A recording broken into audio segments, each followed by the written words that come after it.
Stop. Please, you have to stop the bridge. It's been cut. They cut the supports. If you cross it, you're all going to die. She was barefoot, bleeding, and she had just thrown herself in front of 22 Hells Angels motorcycles doing 40 miles an hour down an empty Montana highway. Most men would have kept riding. Ryan Walker did not. If you're watching this story for the first time, welcome. Please subscribe to our channel and follow this story all the way to the end. And drop a comment telling me what city you're watching from. I want to see exactly how far this story travels. The engines were already running when Emma Brooks hit the asphalt. Not stumbled, not fell, hit the way a person hits the ground when they have been running so hard and so long that their legs simply stop working somewhere around mile 2, and their body makes the decision for them and pitching forward, knees catching pavement, palms tearing open against gravel, and still somehow getting back up, because stopping means 22 people die, and she is the only human being on the surface of the earth who knows it. She had been running since before 4 in the morning. 3 miles, barefoot, in the dark, down the kind of Montana highway that doesn't have shoulders, just asphalt, and then a drop into whatever the night is hiding below. Her feet were bleeding. She had a gash along her left forearm where she had caught a guardrail trying to take a turn too fast in the dark. Her hair, which was blonde and had once been something she was proud of, was plastered to the side of her face with sweat and dried mud, and she tasted copper every time she swallowed. She didn't care about any of that. What she cared about was the sound of those engines. 22 of them. Big machines, all of them idling with that low rolling thunder that you felt in your sternum before you heard it with your ears. She had heard that sound from 3/4 of a mile away when she crested the last hill on her run, and it was the first moment in 11 months that Emma Brooks felt something other than despair, because those engines were still running, which meant the bikes were still at the station, which meant she wasn't too late. She made it to the gas station entrance, took the turn at a dead sprint, saw the formation of motorcycles lined up and ready to roll, and she did the only thing she could think to do. She ran straight at them. Stop. Her voice came out ragged, destroyed. She had been breathing so hard for so long that what was supposed to be a scream sounded more like a woman being strangled. But it was loud enough and she was close enough that the first 2 riders in the formation flinched back on their seats, and the man in front, the one she would later learn was named Ryan Walker, put his hand up in a fist without even looking to see why. Every engine cut. 22 motorcycles went silent inside of 3 seconds. The silence that replaced it was so complete it felt like a physical thing pressing against her ears. Pine Hollow in the pre-dawn dark was already quiet, but 22 engines stopping at once turned the world into something that felt held suspended, like the moment between a lightning flash and the thunder that follows. Emma didn't wait for that silence to settle. She was already talking. The bridge, she said, and she was moving toward the front of the formation because she needed them to hear. Her needed to look whoever was in charge directly in the eye. Black Creek Bridge, someone cut the supports. The primary support beams, 5 of them, they've been cut through almost completely, and if you try to cross it at speed with this many bikes, it's going to go down. All of you. It will take all of you down. She stopped about 8 feet from the lead rider. He was looking at her with an expression she could not read. Late 40s, she figured, heavy through the chest and shoulders, gray at the temples, but dark everywhere else. His hands were resting on his handlebars with a kind of stillness that she found unexpectedly more frightening than aggression would have been. The man behind him, younger, louder, laughed first. "Lady, what are you?" "Somebody sent her," a third voice called out. "She's a plant. Someone paid her to stop us." "She's cracked out," another man said. "Not cruel, just matter of fact. Look at her."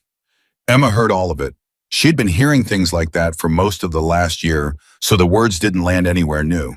What she was watching was the man at the front, the one who hadn't said anything yet, because in her experience, the ones who didn't say anything yet were either completely dismissing you or actually listening. She couldn't afford for him to be the first one. "Please," she said, and she hated that word, had hated it for 11 months because she had said it to so many people in so many situations, and it had never once made a difference. But she said it anyway because she was out of everything else. "I know how this looks. I know what you think I am. I'm standing here barefoot at 4:30 in the morning, bleeding on myself, and I understand what that looks like. But I watched 3 men cut those beams last night. I was there. I heard them talking. I know why they did it, and I know what they planned to do after the bridge came down, and I'm telling you, if you cross that bridge this morning, you will not make it to the other side." The man at the front still hadn't spoken. Someone muttered something she couldn't hear. A couple of the bikes shifted boots, finding pavement riders, exchanging looks over their handlebars. One man near the back said something to the man next to him, and they both looked at her with the particular expression that men wore when they had already decided you were a problem to be managed rather than a person to be heard. She'd seen that look from police officers, from social workers, from store managers and restaurant owners, and the woman at the county housing office who had told her with genuine sympathy that somehow made it worse, that there was nothing she could do. She had seen it from almost everyone in Pine Hollow at one point or another in the last 11 months. She had never once been able to change it. But the man at the front of the formation put his kickstand down. He swung his leg off the bike. He was taller standing than he had looked sitting. He walked toward her with his hands loose at his sides and stopped about 5 feet away and looked at her for a long moment. Not the way people looked at her in town, not that particular combination of pity and disgust and hurry that she had come to recognize, but actually looked at her, taking inventory, thinking. "Ryan Walker," he said. She blinked. "What?" "My name, Ryan Walker." He tilted his head slightly. "What's yours?" She almost didn't answer. It had been so long since anyone had asked. "Emma," she said. "Emma Brooks." "Emma," he said it once like he was filing it somewhere. "Tell me what you saw." Behind Ryan, 21 men were watching. Some of them were impatient. She could feel it, that particular male energy of people who had somewhere to be and had been stopped by something they had already categorized as not their problem. A few of them had gotten off their bikes and were standing with their arms crossed, and the body language was not welcoming. But Ryan Walker had asked her to tell him what she saw, and so Emma told him. She told it exactly as it had happened, in order without embellishment, because she was 22 years old, and she had grown up in this county, and she had spent the last year learning that the only credibility she had left was precision. The moment she started reaching, the moment her account had anything in it that could be questioned, she lost whatever narrow chance she had. So she told him about the sound that had woken her up, the mechanical grinding that had started around 11:30 and gone on for about 40 minutes. She told him she had been sheltering under the eastern approach of the bridge, which was where she had been sheltering for the better part of 4 months, because the concrete abutment blocked the wind and there was enough clearance to sit upright, and she had learned which spots on the riverbank below collected the most useful debris after heavy rain. She told him all of that plainly without apology, because he had asked and she had decided not to soften it. She told him about crawling up the embankment to where she could see the underside of the deck, about the work light one of the men had rigged to a battery pack so they could see what they were doing, about the angle grinder sending sparks into the dark below the bridge, about crouching there, watching, understanding, with the particular sick clarity that comes from actually knowing what you're looking at, that what these men were doing was not random vandalism. They were being surgical.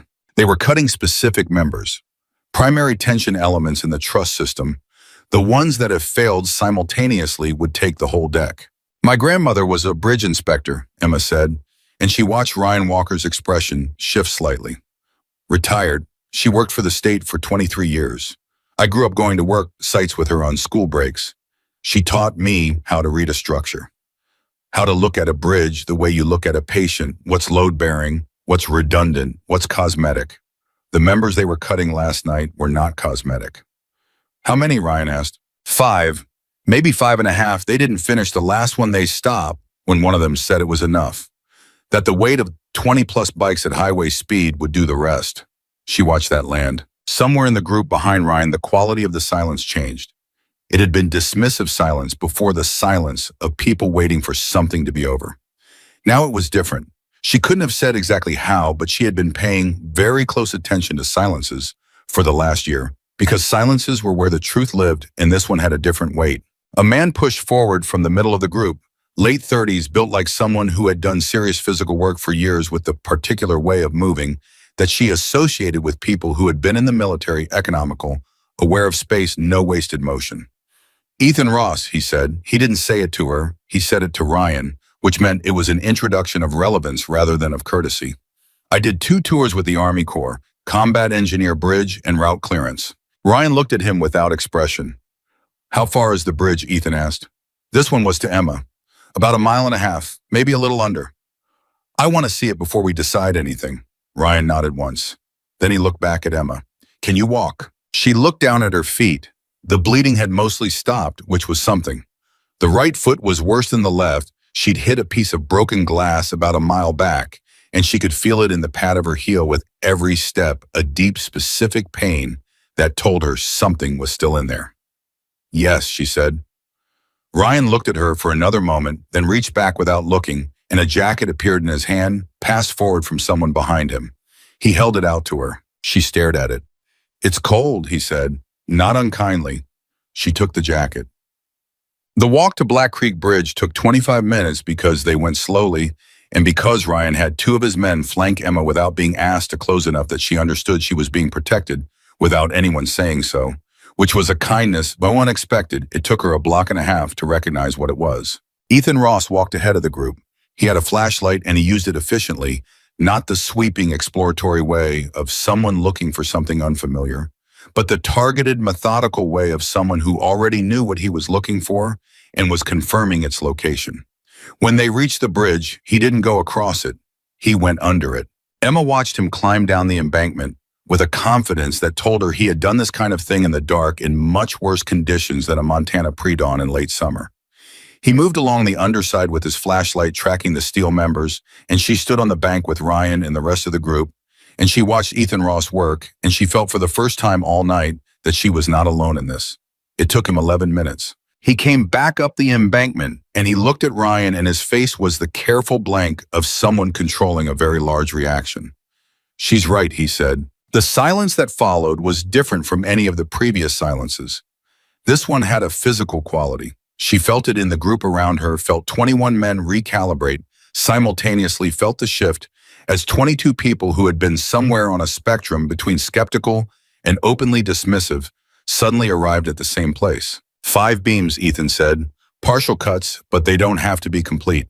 At the load we'd have put on that deck, 22 bikes full throttle, the stress concentrations at those cut points would have propagated fractures through the remaining material inside of maybe 2 seconds after the first bike reached center span. The whole truss would have gone progressive. Everyone on the bridge at that point goes into the creek. Ryan's jaw was tight. How deep is the creek? 12-14 feet at the channel, Emma said. The rocks are worse than the depth. It's shallow on the approaches. Nobody spoke for a moment. Then one of the men, the one who had called her a plant early on, said, "Who did this?" Emma took a breath. This was the part she had been carrying since 11:30 the night before the part that had been burning in her chest through every single one of the 3 miles she had run this morning. Because she knew the answer to that question. She had heard the name, she had recognized the face, and she knew what it meant to say it out loud here, in front of strangers in a county where the people who were supposed to protect you had already proven they would not. Victor Kane, she said. The name dropped into the group, and Emma watched what it did. A few of the men didn't react, which meant they didn't know who Victor Kane was. But a handful did. She could see it in the small movements, the exchanges of looks, the particular way 2 men near the back of the group straightened almost imperceptibly. Ryan Walker's expression didn't change, but something behind his eyes did. You know the name, she said. It wasn't a question. We've been through this county before, Ryan said carefully. Kane Logistics, he runs freight, or he used to. He used to, Emma confirmed. The company's been collapsing for about 18 months. He borrowed money he couldn't pay back from people who don't have a lot of patience for that situation. I don't know the full extent of it, but from what I heard last night, he's desperate. He needs a significant amount of cash very quickly. And he thought robbing a bunch of dead bikers would solve that, said the man who had called her a plant. His voice had changed. It wasn't dismissive anymore. The motorcycles alone, Emma said. If you add in cash, equipment, valuables, 22 bikes, some of them very high-end, he was looking at potentially enough to buy himself breathing room with whoever he owes. He was going to let us die, said a young man near the middle of the group. He said it very quietly, almost to himself, like he was still processing the arithmetic of it. Not as collateral damage. He was going to let us die on purpose so he could rob the wreckage. Yes, Emma said. The young man looked at her. He couldn't have been more than 25. Under different circumstances in a different version of the world, she thought he might have been someone she knew from school. "How long have you been sleeping under that bridge?" he asked. She almost deflected, almost gave him the shorter, easier version. 4 months under the bridge, she said instead. About 7 months before that in different spots around the county. About 11 months total. He nodded slowly. Then he looked away. Ryan turned to a man on his left, older bearded with the build of someone who had once been enormous and was still formidable, and said something quietly. The man nodded and moved away from the group with a phone already in his hand. Then Ryan turned back to Emma. "You said you heard them talking," he said. "What else did they say?" This was the part she had been organizing in her mind for the last 3 hours. Because she had understood even while she was running, even while her lungs were burning and her feet were shredding, that what she had witnessed was not just a crime of property. It was premeditated, it was coordinated, and it had institutional protection. The third man, she said, the one who wasn't operating the equipment, he stood back and mostly watched and made phone calls. At one point, Victor said to him, and I'm as close to his exact words as I can be, he said, "Make sure Harley knows to keep his people away from that end of the canyon until after 8. And the third man said, "Already done." Ryan waited. "Harley is what people in Pine Hollow call Deputy Sheriff Harold Pressman," Emma said. "He runs the patrol rotation for the Eastern Canyon roads. If he was keeping his people away from Black Creek until after 8 this morning, it's because he knew the bridge was going to come down, and he wanted it handled cleaned up before anyone official had to look at it too closely." Ethan Ross made a sound in the back of his throat. Not surprise exactly, more like the sound of a man whose worst hypothesis had just been confirmed. "A corrupt law enforcement officer," Ryan said, "in the county where this happened." "Yes, which means if we go to the local sheriff's office." "You don't know how deep it goes," Emma said. "Pressman might be the only one, or he might not be, I don't know, but he was there implicitly. And he's in a position to manage what gets reported and what gets investigated and how quickly." Ryan was quiet for a long moment. The sky had begun to lighten incrementally. That deep blue-black that preceded real dawn, where you could start to see shapes but not colors. Emma was aware of being cold of the jacket she was wearing, being borrowed of standing barefoot on a gravel bank, with 22 men she didn't know having a conversation that might determine whether the man who had tried to murder all of them this morning got away with it. "What do you want to happen?" Ryan asked her. She blinked. "I'm sorry.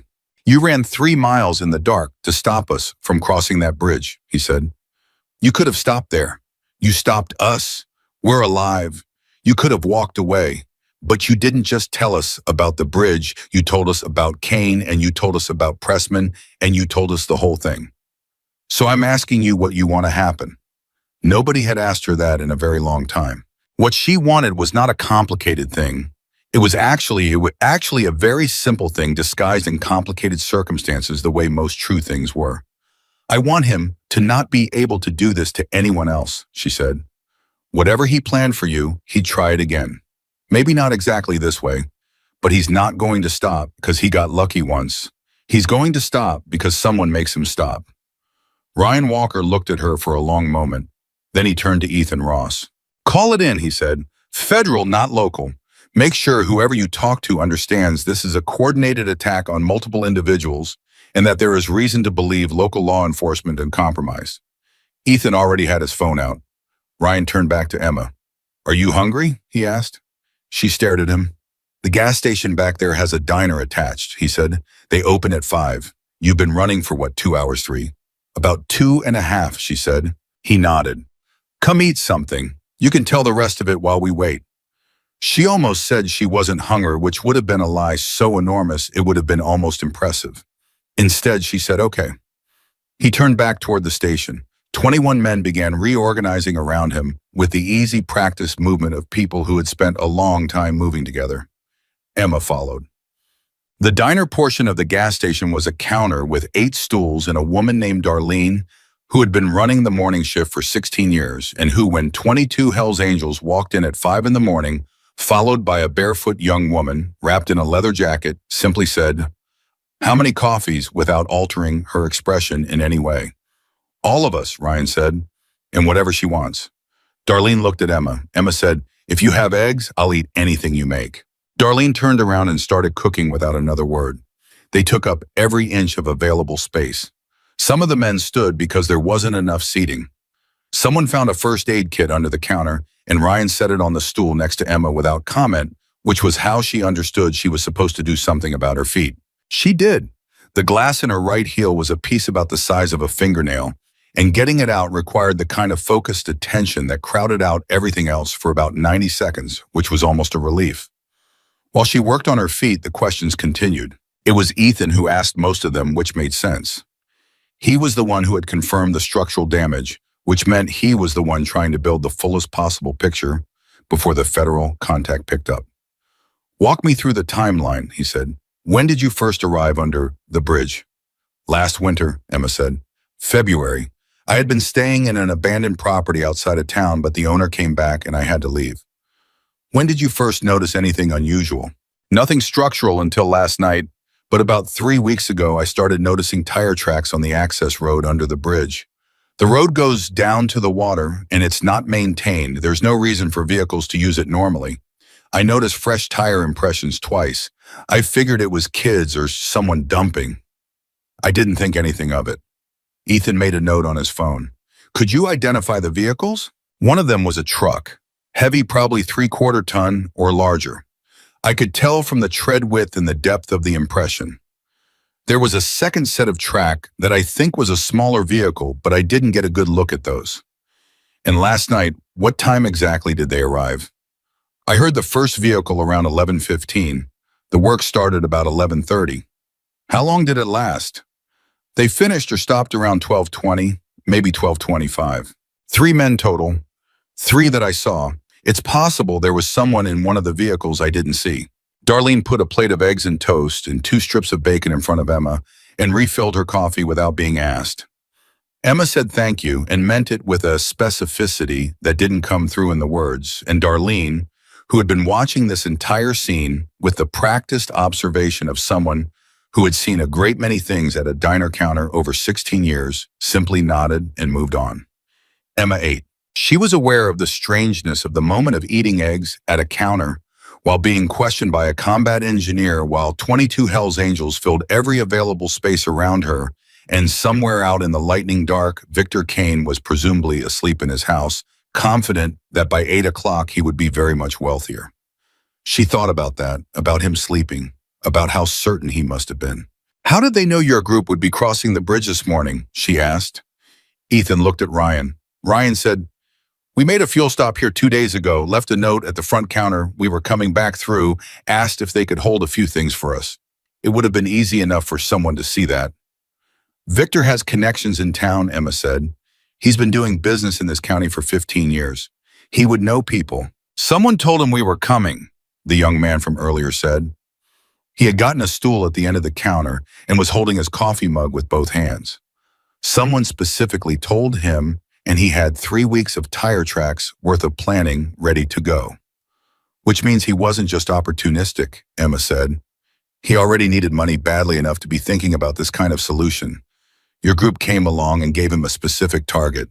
The young man shook his head slowly, not denial, just the gesture of someone absorbing something ugly.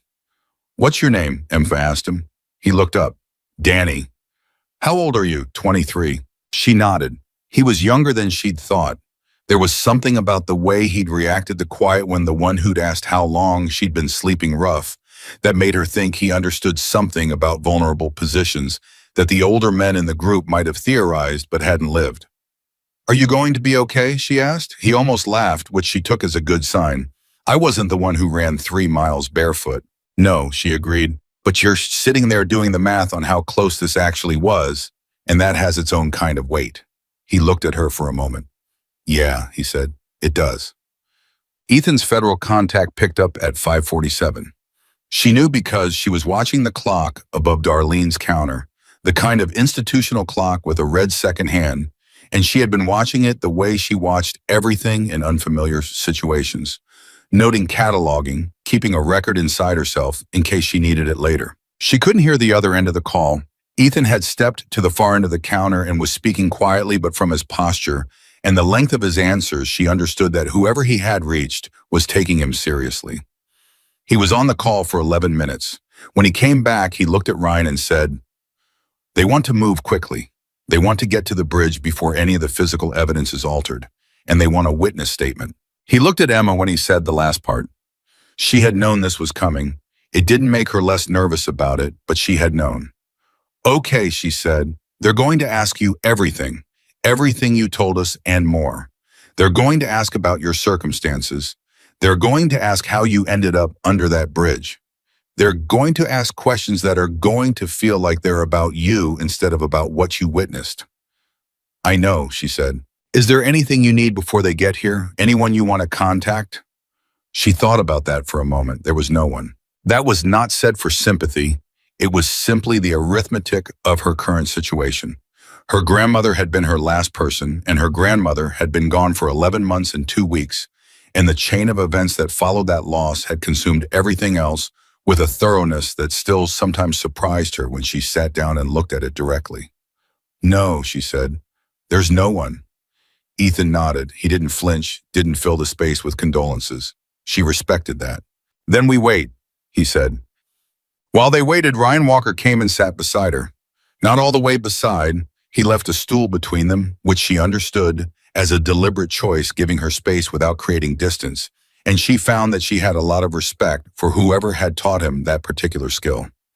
"Tell me about your grandmother," he said. She looked at him.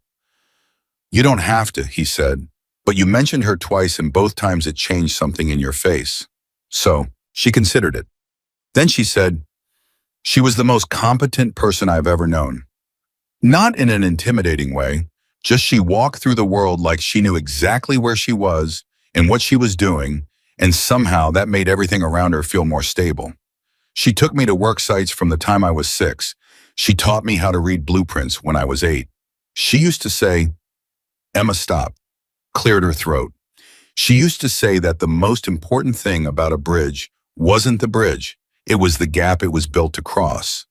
The bridge exists because of what's on either side of it, and because there's something in between that would stop people from getting to each other without help. Ryan was quiet. "She was talking about infrastructure," Emma said. "But she wasn't only talking about infrastructure." "No," Ryan agreed. "She wasn't." Darlene refilled both their coffees. "How long was she sick?" he asked. "About 8 months. We thought it was longer, but she hadn't told anyone until it was close to the end. That was like her. She didn't want to be the kind of thing that other people had to manage. And the house was hers. She'd paid it off. But there were medical debts she hadn't told me about either, and a lien I didn't know about from a contractor dispute years ago. And by the time everything was sorted out, there was nothing left, and she stopped. "I was 22, and I didn't have a lot of resources to fight it with." Ryan nodded. "You fought it anyway," he said. She looked at him. "The way you talked about it," he said. "You said by the time everything was sorted out, not by the time they took it. You went through the process." "I went through every process I could find," she said. "Legal aid, county housing, state assistance programs. I sat in a lot of waiting rooms and filled out a lot of paperwork, and at the end of all of it, I was still outside. So," he said. "I'm not saying this for sympathy," she said.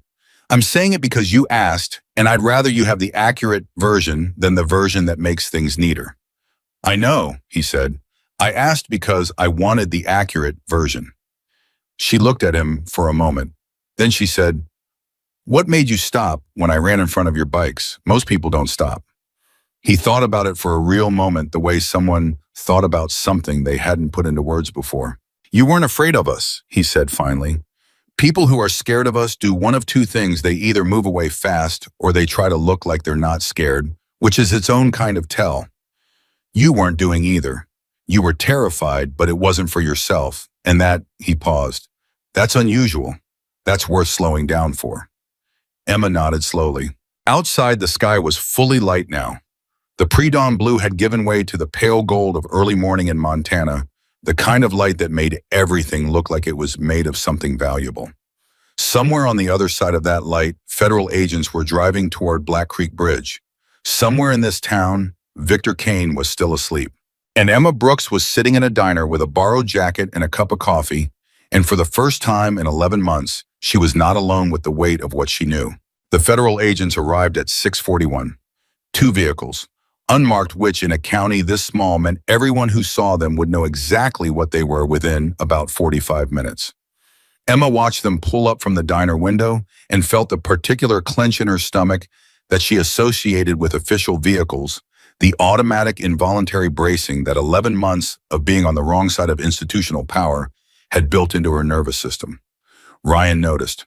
"They're not here for you," he said. He didn't look at her when he said it, just kept his eyes on the vehicles outside, but he said it clearly enough that she understood it was deliberate. "I know," she said. She mostly believed it. The lead agent's name was Carver, Special Agent David Carver out of the Missoula field office. And he had the particular quality of someone who had driven very fast for a very long time and arrived at a situation he had already fully briefed himself on during the drive. He shook Ryan's hand, and then he looked at Emma and he said, "Miss Brooks, I understand you're our primary witness." "Yes," she said. "Are you injured?" "Not seriously." He looked at her feet, which were wrapped in paper towels and athletic tape, courtesy of the gas station first aid kit. Then he looked back at her face. "We're going to want to get you checked out medically before we take your formal statement. That's not optional, it's procedural. It also means anything you tell us on record is harder to challenge later if there's a defense team arguing your condition affected your account." She understood what he was doing, and she appreciated it.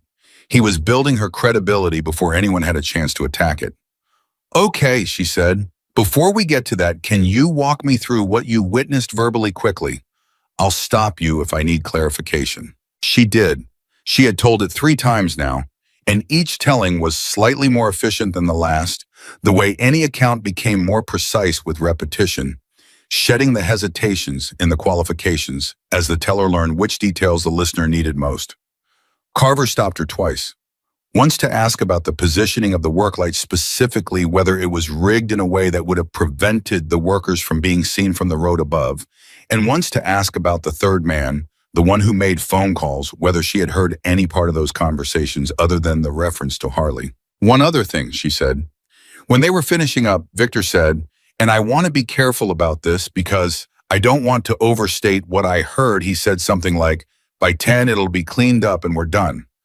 I took that to mean he expected the aftermath to be manageable within a few hours of the bridge coming down.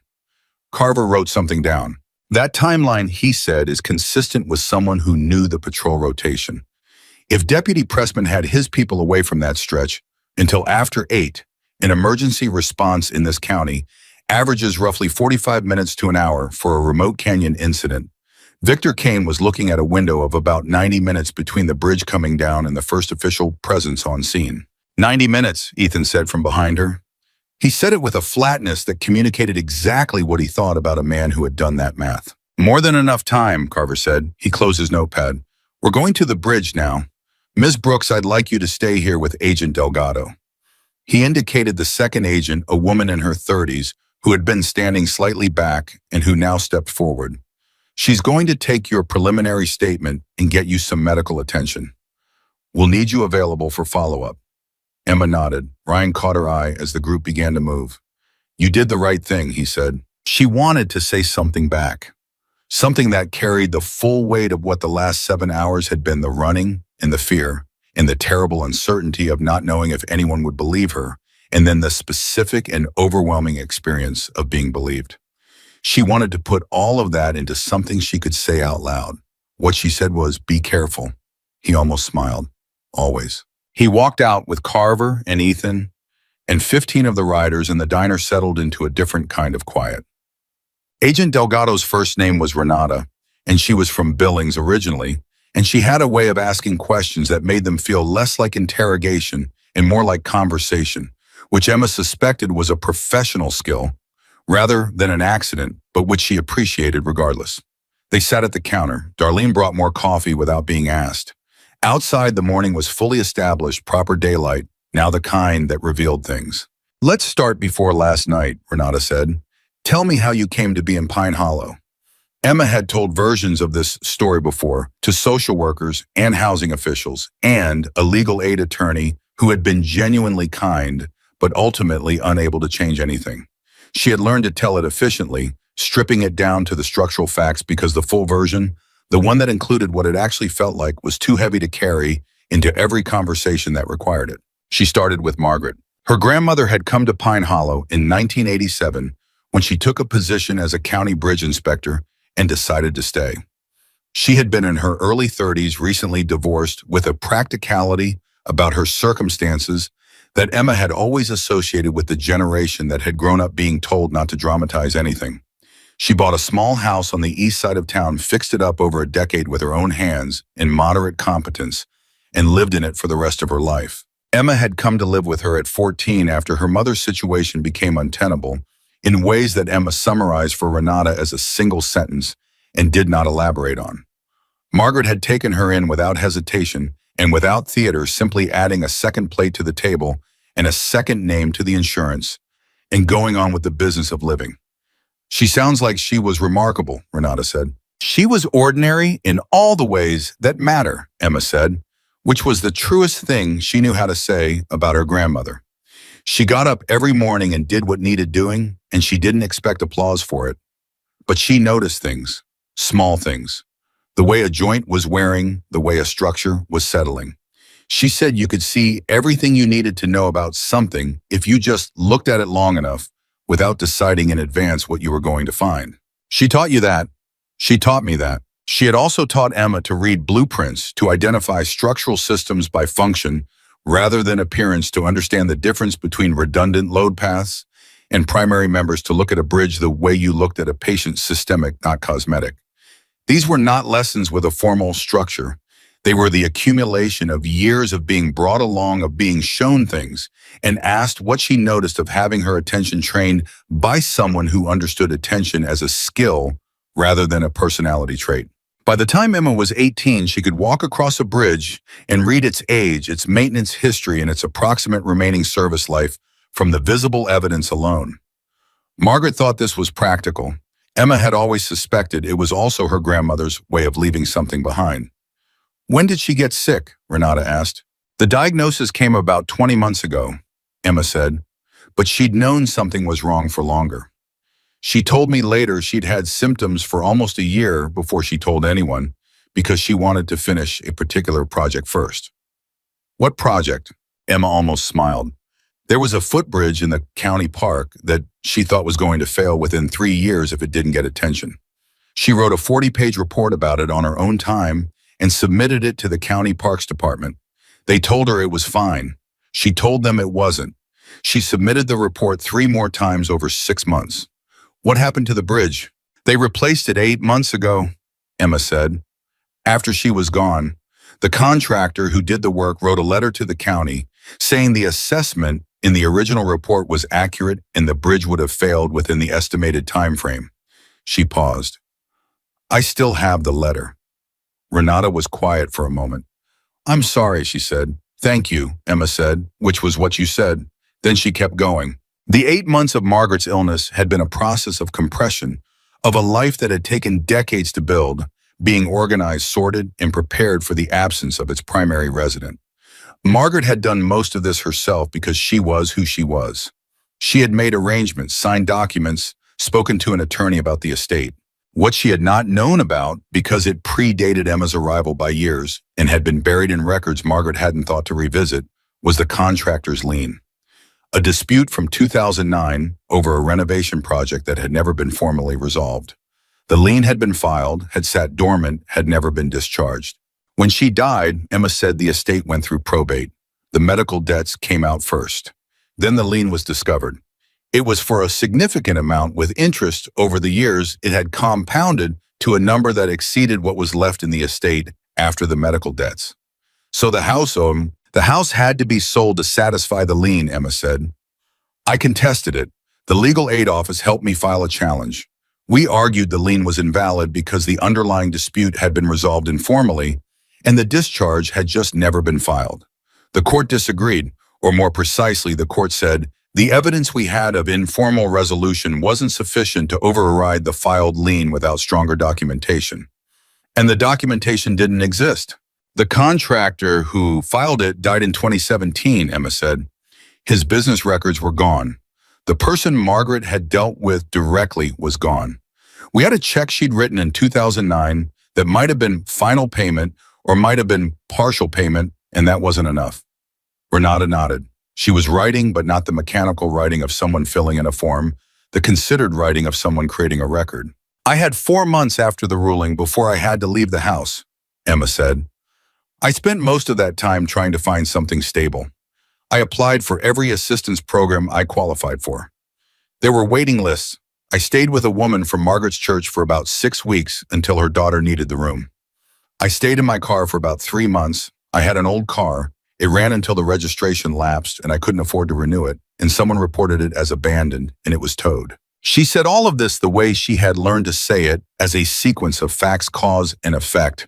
No commentary on what it felt like to watch the last material buffer between yourself and the street disappear behind a tow truck. The library was the most stable thing, she said. Open 9 to 8 every weekday. Warm, Wi-Fi. The librarian, her name is Carol. She knew who I was, knew about Margaret, and she never once asked me to leave when I was there all day. She put aside books she thought I'd want. Engineering books mostly. I think she thought it helped me. Did it? Emma considered. Yes, she said. Not practically, but it was something to do with my mind that wasn't just cataloging what I'd lost. So yes.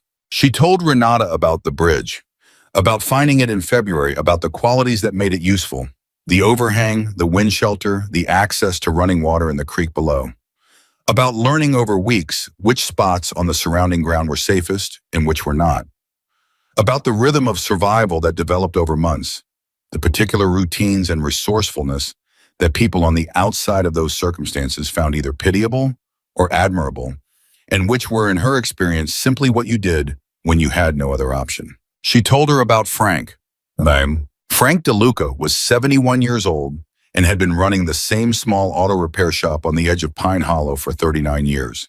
He was not a warm man in the conventional sense. He didn't make conversation, didn't smile readily, and had a general manner that most people in town found gruff to the point of unfriendliness. Emma had encountered him for the first time in March, about 3 weeks after she'd settled under the bridge. She had been walking back from the library, taking the long way that skirted the edge of the repair shop's lot, because it kept her off the main road where she was more likely to be seen by people who would report her, and Frank had been outside and he had looked at her, not the way most people looked at her. He hadn't done the rapid assessment and categorization. He had just looked with the particular blankness of someone whose face didn't automatically telegraph its conclusions. He'd said, "You're Margaret Brooks' girl." It hadn't been a question. Her granddaughter, Emma had said. Emma. Frank had nodded. He'd turned around and gone back inside his shop. 2 days later, walking past in the morning, she'd found a paper bag sitting on the low stone wall at the edge of his property. Inside, a sandwich, an apple, and a folded piece of paper that said in handwriting that was technically legible Tuesday and Thursday. She had stood there with that bag for almost 2 minutes before she fully understood what she was looking at. She had gone back Tuesday. There had been another bag. This had continued for months. No conversation attached to it. No transaction, no conditions, no request for gratitude or acknowledgement of any kind. Frank left food on the wall twice a week. Emma took it. Sometimes she left a note, not effusive, just factual, the equivalent of a receipt. Got it. Thank you, because she thought he would prefer that to nothing, and she was right. He had never in 6 months of this arrangement asked her any questions about her circumstances, offered advice, or suggested any change in her situation. He had simply left food consistently without making it into something it would have embarrassed them both to turn into. He sounds like he loved your grandmother, Renata said. Emma had thought about this. I think he respected her, she said, which in her experience was sometimes deeper than love, or at least more durable.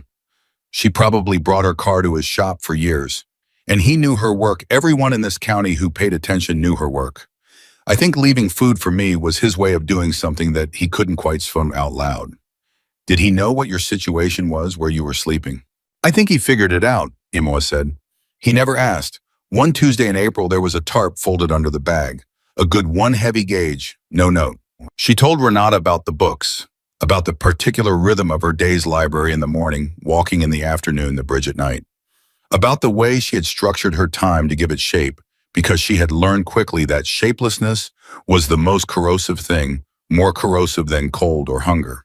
the way that the absence of purpose ate through a person faster than any material deprivation. She had kept reading, engineering texts mostly because they were what she knew and what she was good at, and because she had somewhere in the long quiet of those months under the bridge begun to understand that what her grandmother had given her was not just knowledge, but a way of seeing a systematic attention that could be applied to any problem, any structure, any situation. She had begun in her notebook a composition book she'd found in the library's lost and found to sketch out ideas. Not plans exactly, more like exercises. What would it look like to design a bridge that could be visually inspected from above? How would you build redundancy into a trust system so that no single member failure was catastrophic? What were the mathematical relationships between load span and material that Margaret had always talked about in terms that were intuitive rather than formal? She had learned the formal versions, slowly from textbooks, teaching herself structural engineering from the public library in the same town where she was sleeping under a bridge. Why? Renata asked, not dismissive, genuinely curious. Emma thought about how to answer that. Because it was something to move toward, she said finally. When everything else is contracting, when your world keeps getting smaller and you keep losing things, you need something that's getting larger. Even if it's just an idea. Even if it's just understanding something you didn't understand before. She paused. And because she taught me. And she was gone. And keeping what she taught me alive felt like I don't know. It felt like the only relationship I had left. Renata stopped writing. She looked at Emma for a moment with an expression that was professional and also human. Okay, she said quietly.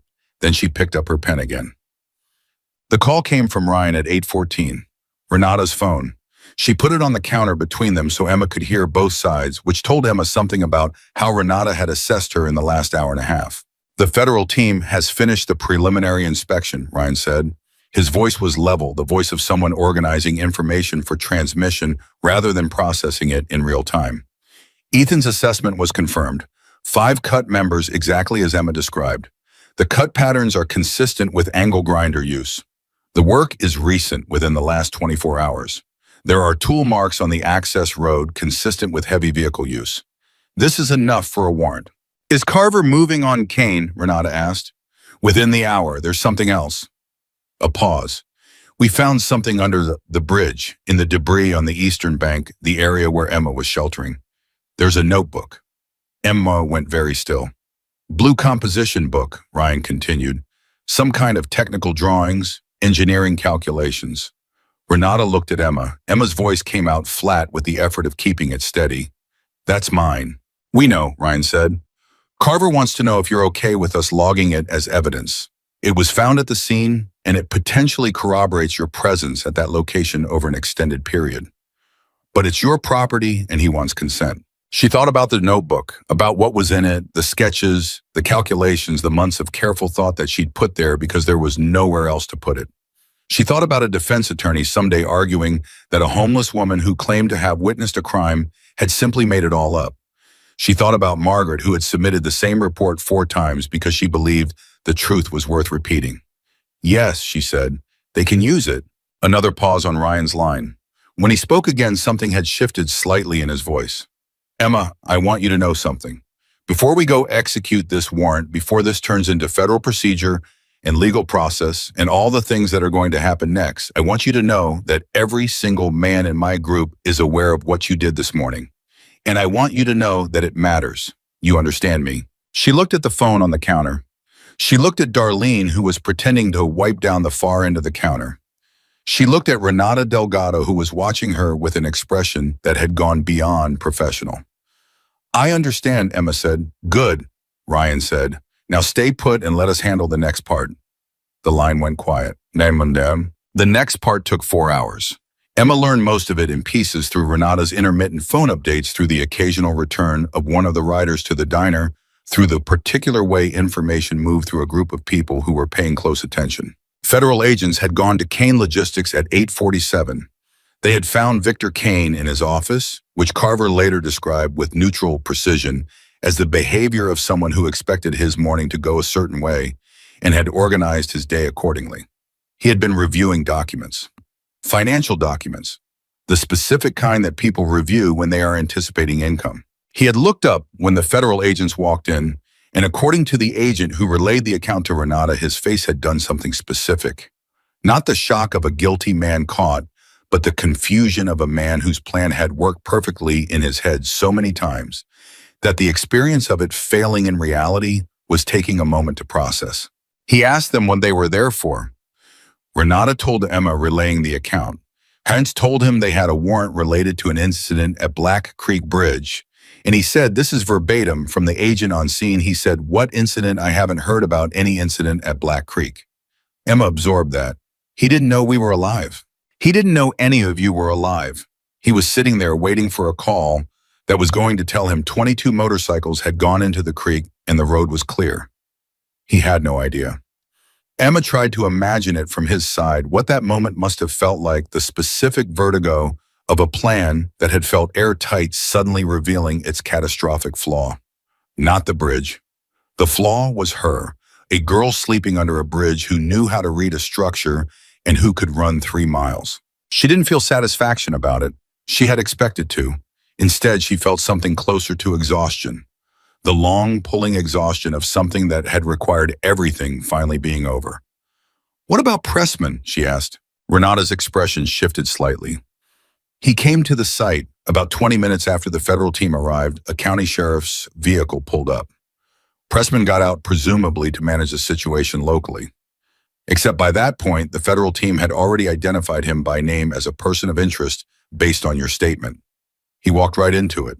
He walked right into it, Renata confirmed. He's in federal custody. His personal phone has been seized. Carver seems fairly confident about what they're going to find on it. Emma nodded slowly. Danny, who had come back to the diner with 2 other riders about 20 minutes earlier and had been listening from the end of the counter, said, what happens to Kane now? Federal charges, Renata said.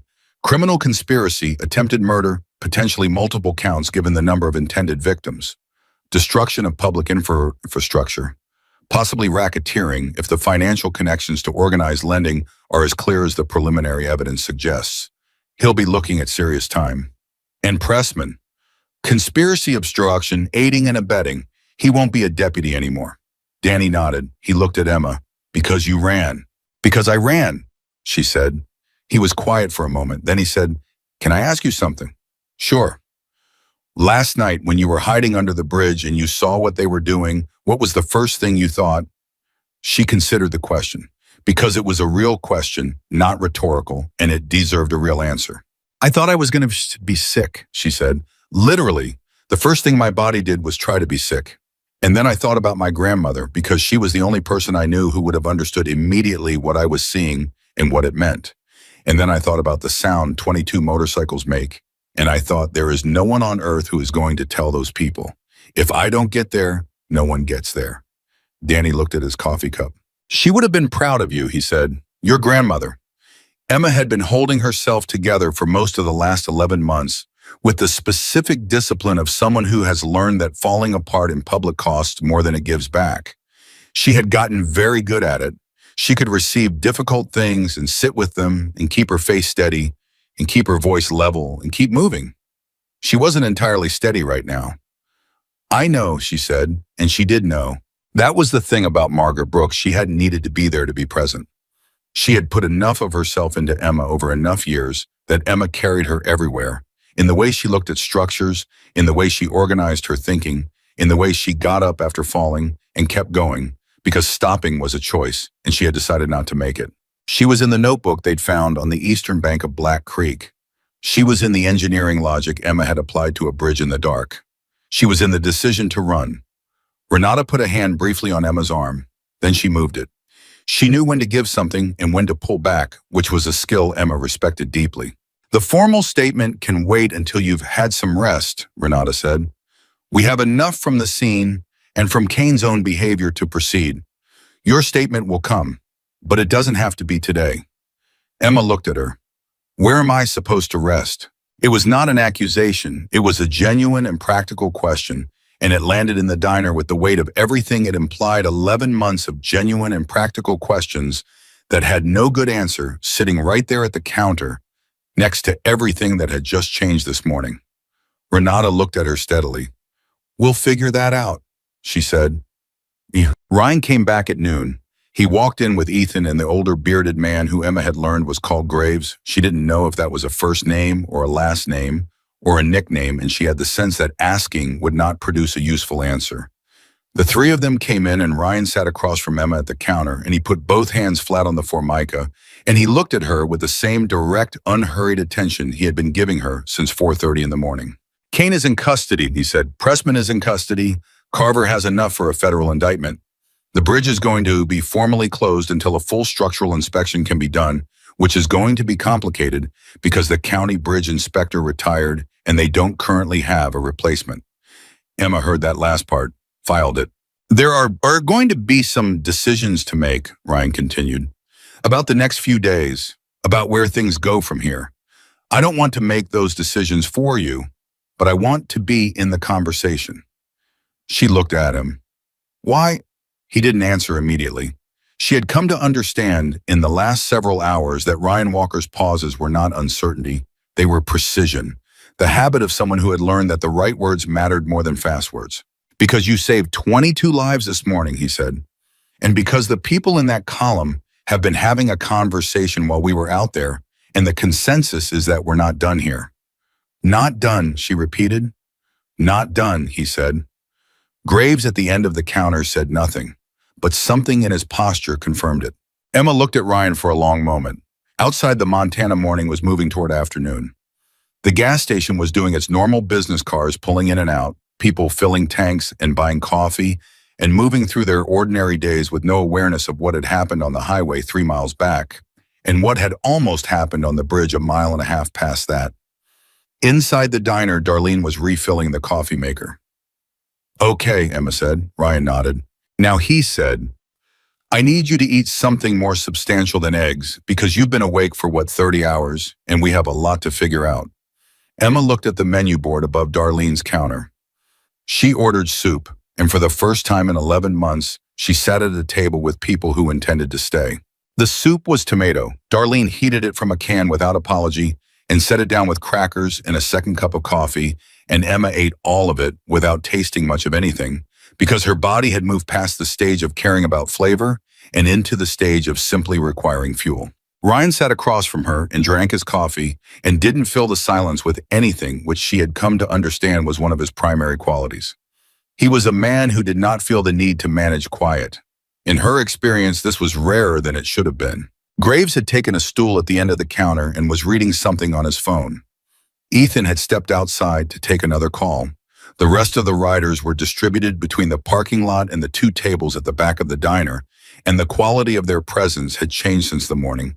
Less the coiled readiness of men interrupted mid-journey, more the settled weight of people who had decided that this particular place required their continued attention. She noticed that nobody had started a bike. Tell me what you meant, she said to Ryan, when you said you're not done here. He set down his coffee cup. The bridge is going to be closed.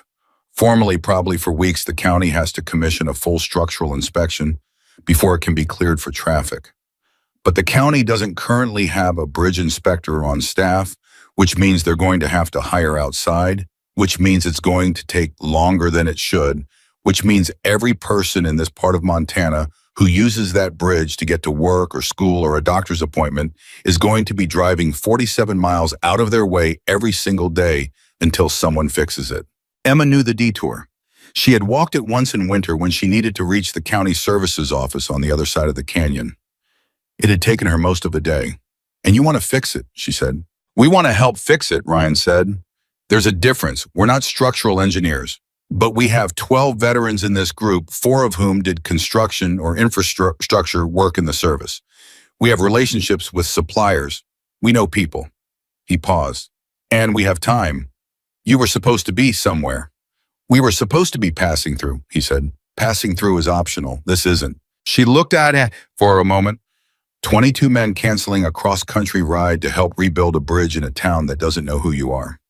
They'll know who we are by the end of it, Graves said from the end of the counter without looking up from his phone. Emma considered this. She considered the bridge, the damage to it, the specific members that had been compromised, the scope of what a proper repair would require. Her grandmother had inspected bridges for 23 years.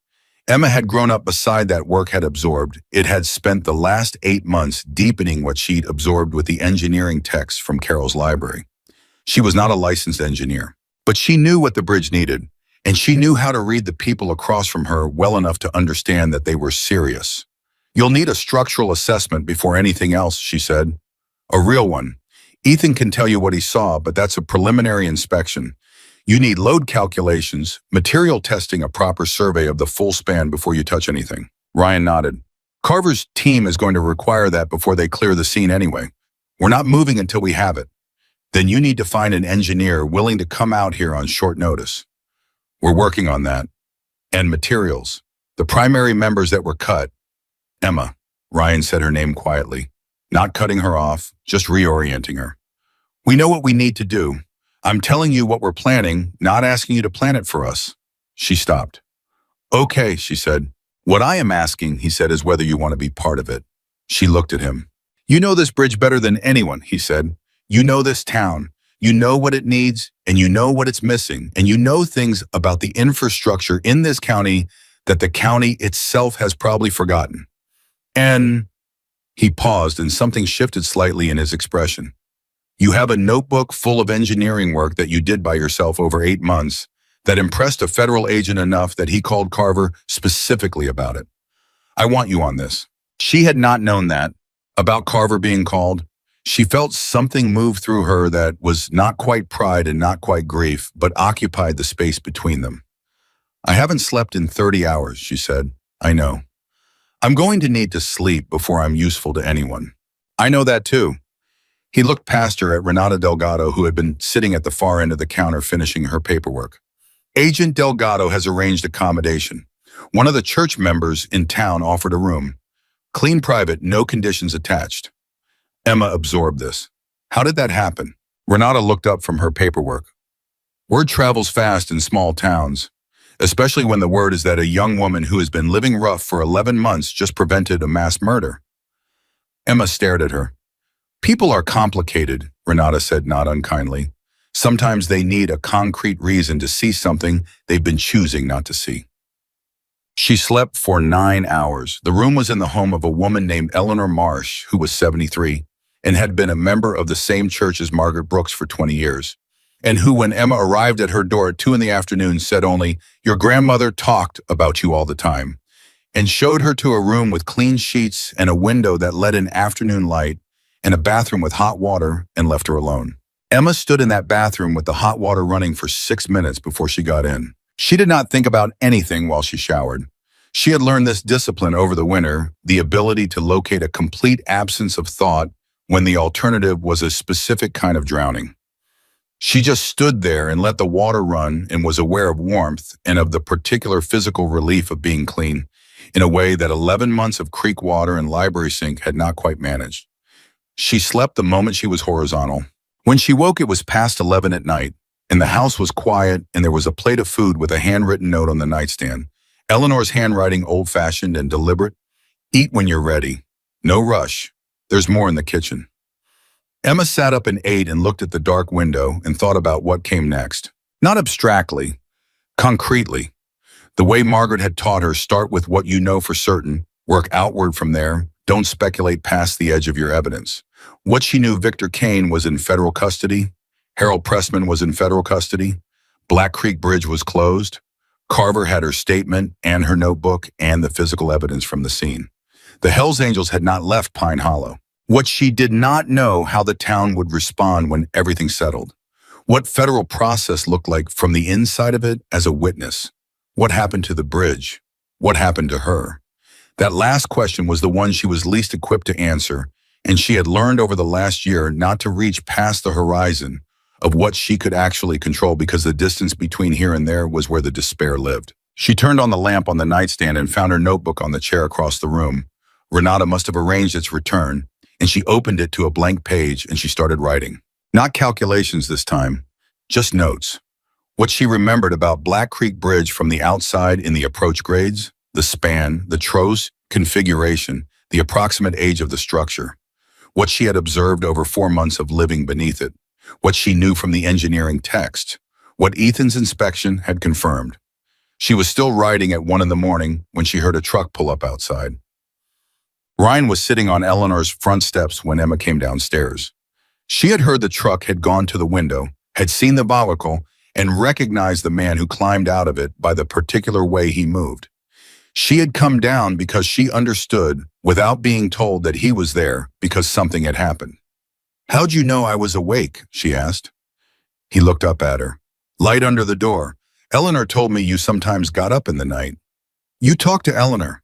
She's been up since 10. She was worried about you." Emma sat on the step beside him.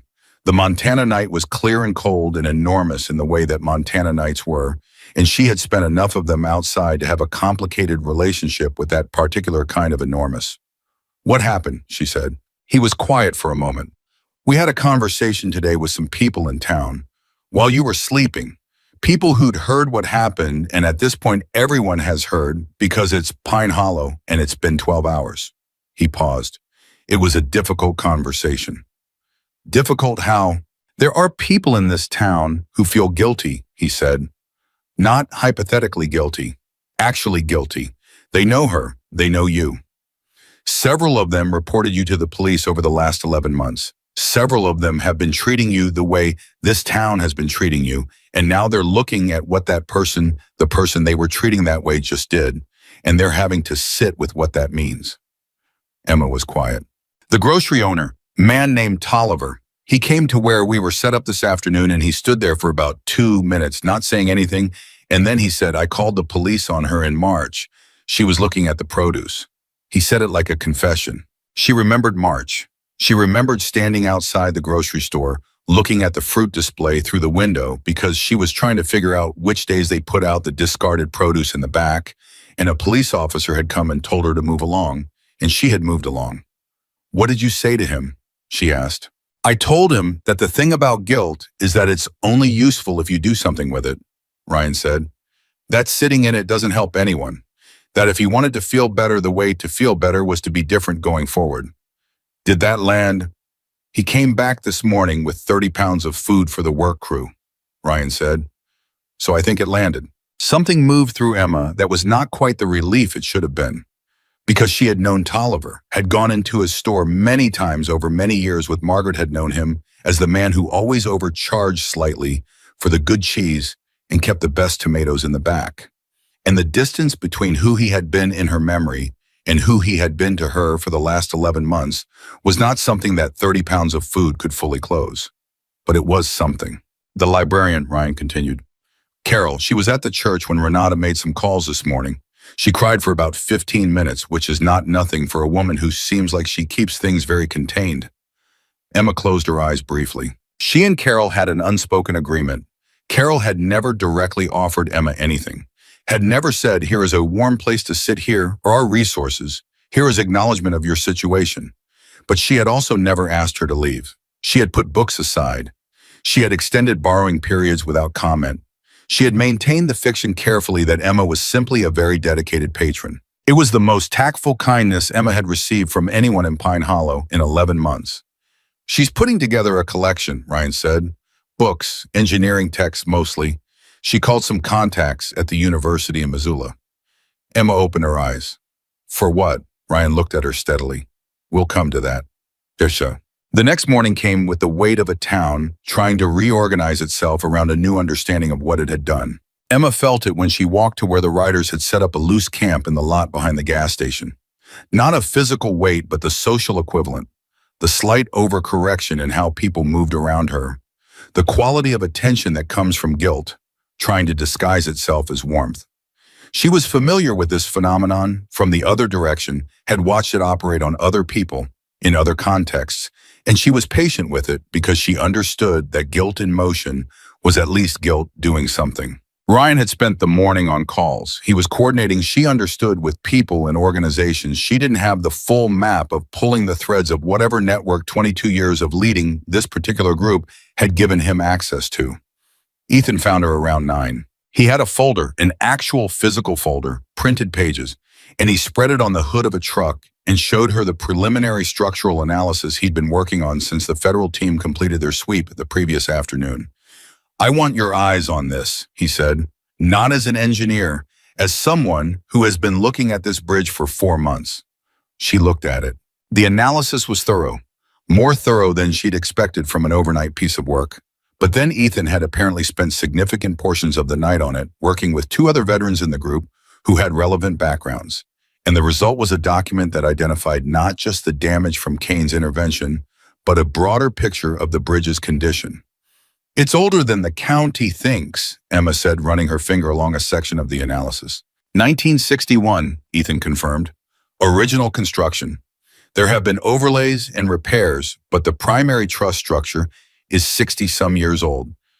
Some of the connections are original. Margaret flagged this bridge, Emma said. She said it quietly, almost to herself. I didn't know until I was living under it, but I found a reference in one of her old reports. She'd included it in a county-wide survey, flagged it for monitoring. The county didn't act on it. Ethan looked at her. She died flagging bridges no one would fix, Emma said. And the last bridge she flagged, someone tried to use to kill 22 people. The silence that followed had weight. Then we fix it right, Ethan said. Not just the cut members, the whole span, everything that needs it. That's a significant project. Yeah, he said. I know. You'd need a licensed structural engineer to sign off on the repair plan. We have one coming, he said. Friend of a friend. She's driving from Billings. Should be here by early afternoon. Emma looked at him. Shit. Dr. Patricia Kwan, he said. Semi-retired. She did highway bridge work for the state for 20 years. Ryan called in a favor. He paused. I think he described it as more of a strongly worded request. Emma looked back at the analysis. She traced the span with her eyes, thinking about load paths and redundancy and what it would take to not just repair the damage, but make the structure what it should have been years ago. What's the county's position? She asked. The county commissioner called Ryan at 7:30 this morning, Ethan said, and the slight flatness in his voice told her the conversation had been interesting. He wanted to know why 22 motorcycles hadn't left town yet. Ryan explained what they were planning. There was a pause of about 30 seconds, and then the commissioner said, quote, I suppose I can't stop you, end quote. He could have said thank you, Emma observed. He could have, Ethan agreed. He's going to have other things to say in the coming days when the full picture of what Kane and Pressman were doing with county infrastructure contracts comes out. Carver mentioned off the record that the bridge wasn't the only place Kane had been cutting corners. Literally, Biden. Emma went still. There are other bridges. Carver's not saying officially, but he's expanding the investigation. Ethan folded the analysis and handed it to her, which is another reason we want to do this right. This repair is going to have eyes on it.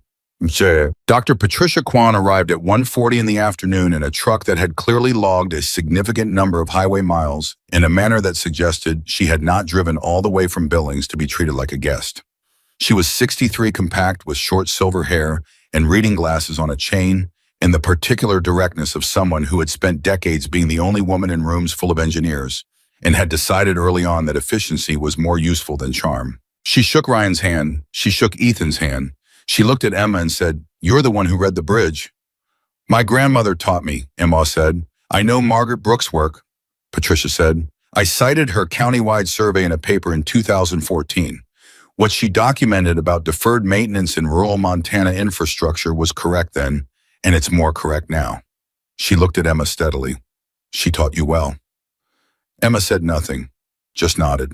Patricia opened the folder Ethan had prepared and stood there reading it for 4 minutes without speaking. The camp around her continued its activity, men moving equipment, coordinating on phones, the controlled bustle of a large group with a clear objective. Patricia read through the noise as if it wasn't there. The primary repair is straightforward, she said finally. The cut members need replacement, not splice. The geometry of the cuts means the remaining material is compromised at the cut points and you can't reliably reconnect. New steel. She flipped a page. The connections on the western approach are another matter. These are showing fatigue that predates Kane's interference by at least a decade. This isn't vandalism damage. This is age and deferred maintenance. Can it be repaired? Emma asked. Patricia looked at her. Everything can be repaired, she said. The question is whether you do it right or whether you patch it and let someone else deal with it in another decade. She looked at Ryan. What's your appetite? Do it right, Ryan said without hesitation. Patricia nodded. Then I need a full materials survey. I need to know what we're working with before I can sign a repair plan. That means a hands-on inspection of every connection, every member, every weld on this span. She looked at Ethan. How many of your people can I use? However many you need. I need 4 who can work in confined spaces and aren't afraid of heights. Done. And she looked at Emma. I need someone who's been looking at this structure for 4 months to walk me through what she's observed. Settling, cracking drainage patterns, unusual behavior under load. The things that don't show up in a single inspection, but show up in sustained observation. Emma felt something shift in her chest. Not sentimentality, something more structural than that. The sense of a thing clicking into alignment. When do you want to start? Emma asked. Right now, Patricia said. They went to the bridge together. Emma and Patricia and Ethan and 2 other riders whose names Emma was still learning. Carver's team had finished their evidentiary sweep and the federal tape was up, but not prohibitive for inspection purposes, and Patricia walked the span with the assurance of someone who had walked 1,000 bridges and knew exactly what she was looking for. She asked Emma questions as she went, not the questions of someone testing her, the questions of someone gathering data from a source she had already assessed as reliable. When did Emma first notice the drainage issue at the east abutment? Had she ever seen the structure under significant snow load? What had the movement felt like when heavy vehicles crossed rhythmic, random, or directional? Emma answered everything, precisely with the qualifications her grandmother had taught her to attach to observations when she was uncertain of their cause. She said, I noticed, rather than there is, when describing things she had seen but not measured. She said, I think, rather than definitely, when connecting observations to potential causes. Patricia listened without interrupting. When they reached the center span, Patricia stopped and looked up and put her hand on one of the primary members and just stayed there for a moment the way someone stays with a thing they're trying to understand. 63 years, she said, and nobody fixed it right. Nobody fixed it at all, Emma said. Margaret tried. Patricia looked at her hand on the steel. I know, she said quietly. I know she did. The 2 of them stood there together in the middle of a condemned bridge over a Montana creek, and something passed between them that didn't require language, the recognition between people who have spent their lives paying attention to things that other people look past, the particular loneliness of that and the particular relief of finding someone else who did the same. Your grandmother wrote about a failure mode, Patricia said, in the 2014 survey. She described it as deferred collapse, her term. The idea that a structure can be failing slowly for decades and still function well enough that no one acts until the accumulated damage reaches a threshold and the failure is sudden. She was talking about bridges. She was talking about a lot of things, Emma said. Patricia looked at her. She was right, Patricia said, about the bridges, about everything. The twist came at 4 in the afternoon, and it came from a direction Emma had not anticipated. Renata called Ryan's phone. Ryan was 20 feet away from Emma reviewing a materials list with the Graves, and Emma watched his face change as he listened. Not dramatically, Ryan Walker did not have a face that changed dramatically, but the specific tightening around his eyes that she had learned to read as significant. He came to her directly after. Carver found something in Pressman's phone, he said. She waited. Kane wasn't acting alone, Ryan said. Not just Pressman. There's a third party. Someone outside the county who had a financial interest in a specific outcome, not just Kane's debt, but something else, a development interest, someone who wanted the land on the eastern side of the canyon. Emma went very still. The bridge being down, Ryan continued, didn't just help Kane solve his debt problem, it helped someone else make a land acquisition problem go away. The properties on the eastern approach become significantly less valuable, significantly less contested if there's no reliable bridge connecting them to the main county road. Emma thought about the eastern approach, about the land beyond it, about who owned it and what it was worth, and how long someone with the right connections and the right patience might have been watching and waiting for an opportunity. Who, she said. Ryan looked at her steadily. A real estate investment group out of Billings. 3 principals. Carver's not releasing names yet, but one of them apparently had a relationship with Pressman going back several years. This wasn't just Kane being desperate and opportunistic. Kane was the mechanism. Someone else was the intention. The full weight of it settled on her slowly. This hadn't been only about robbing dead bikers. The bikers had been the immediate instrument. The bridge coming down the canyon road being disrupted, the land values shifting, that was the larger play. Kane had his reasons and someone else had theirs, and the two had aligned neatly around one condemned bridge and 22 people who happened to be crossing it in the morning. How many people knew? She asked. Carver doesn't know yet. That's the investigation. And the county commissioner is currently unavailable for comment, Ryan said, which is not the same as innocent, but it's also not the same as guilty. Carver's expanding. They're pulling financial records for everyone who had a stake in that canyon corridor. Emma looked at the bridge, at Patricia still working with Ethan on the far end of the span. At the riders around her, the organized activity, the quiet determination of people who had decided to be somewhere and mend it. This is bigger than Kane, she said. Yes, Ryan said. And Pressman was the insurance, she said, not just keeping his people away from the road that morning. He was the ongoing protection. If anything went wrong with the land acquisition, if anyone raised questions, he was positioned to manage the official response. That's how Carver reads it. My grandmother raised questions, Emma said. She said it quietly, almost to herself, but Ryan heard it. He looked at her. Her report, Emma said, the countywide survey. She flagged the Eastern Canyon corridor specifically. She identified Black Creek Bridge as a structure needing significant intervention. That report went to the county, to the commissioner's office, to the infrastructure committee. She paused. If someone was watching that corridor for land acquisition purposes, if they needed that bridge to remain in declining condition. Emma, Ryan said carefully, I'm not saying they did anything to her, she said. I'm saying her report was a threat to something. And the report was buried. And she dotted 8 months later. She stopped. I'm not saying it's connected, but you're saying it might be worth asking. She looked at him. Everything is worth asking. Ryan looked at her for a long moment with the particular expression of a man recalibrating the scale of something he'd thought he understood. I'll tell Carver, he said.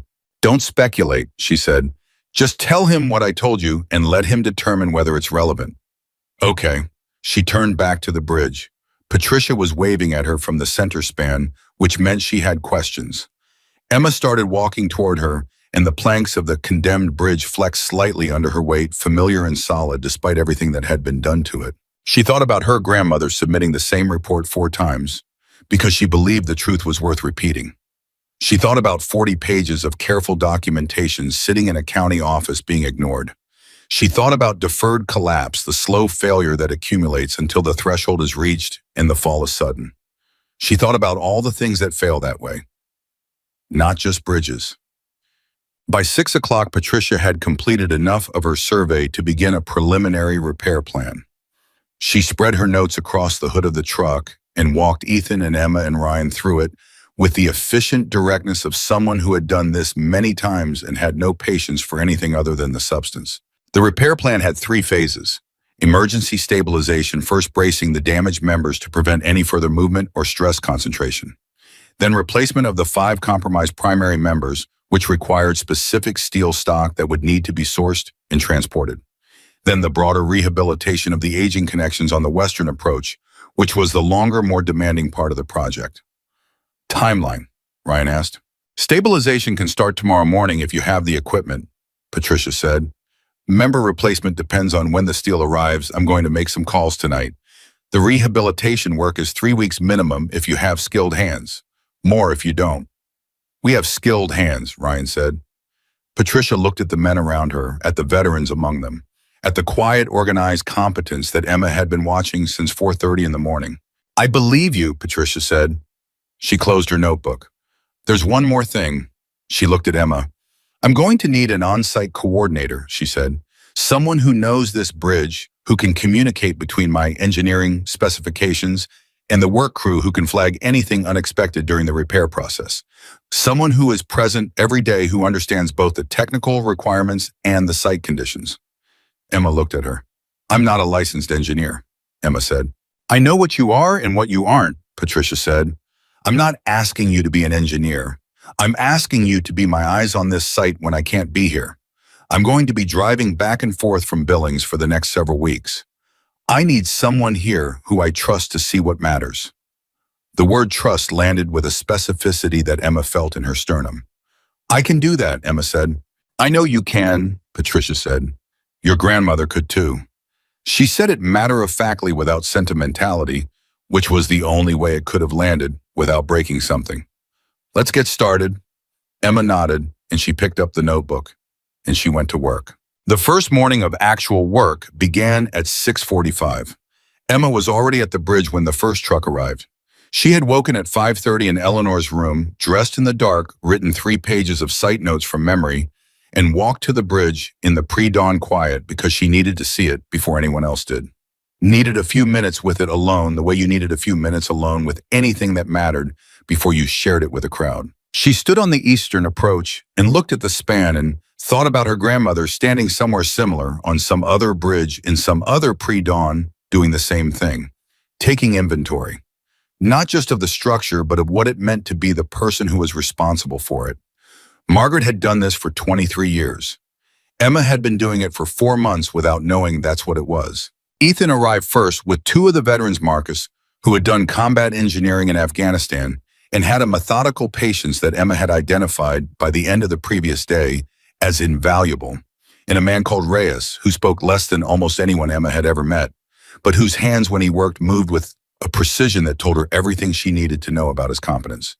Behind them came 2 trucks carrying the stabilization equipment Patricia had specified in her preliminary plan, sourced overnight through channels Emma didn't have the full map of, but which had apparently involved several phone calls and at least one very direct conversation with a steel supplier in Great Falls who owed someone a favor. Patricia send the final spec, Emma asked Ethan. He handed her a folder. Emailed at 4:30 this morning. She opened it and read while the crew began unloading. Patricia's specifications were precise and annotated. She had added notes in the margins in a handwriting that was fast and compressed and assumed a reader who didn't need things explained twice. Emma read every note. She had her own notebook open beside the folder, and she cross-referenced as she went, flagging 3 points where her on-site observations from the previous weeks added context that Patricia hadn't had access to. She made those notes in the margin of the spec. She would call Patricia at 7. Around her, the work began.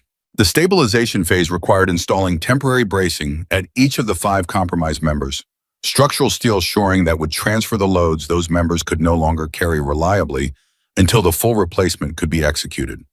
It was not complicated work, but it was exacting work, the kind where the margin for imprecision was small and the consequence of imprecision was large. And Emma watched Marcus and Reyes set the first brace with an attention that was partly oversight and partly something else, the particular feeling of watching people who knew what they were doing actually do it, which was one of the things her grandmother had told her was among life's more sustaining experiences. Left side is binding slightly, Emma said. Marcus looked at the connection point, looked at her, looked back at the connection. You're right, he said, which he said without any of the hesitation that some men produced when agreeing with a 22-year-old woman about something structural. He adjusted, the brace seated correctly. Good eye, Reyes said. It was the most words she'd heard him say in a row. By 8 o'clock, 6 more riders had arrived at the site. By 9, the number had grown to include 3 local men Emma didn't recognize who introduced themselves as construction workers who had heard what was happening and wanted to help.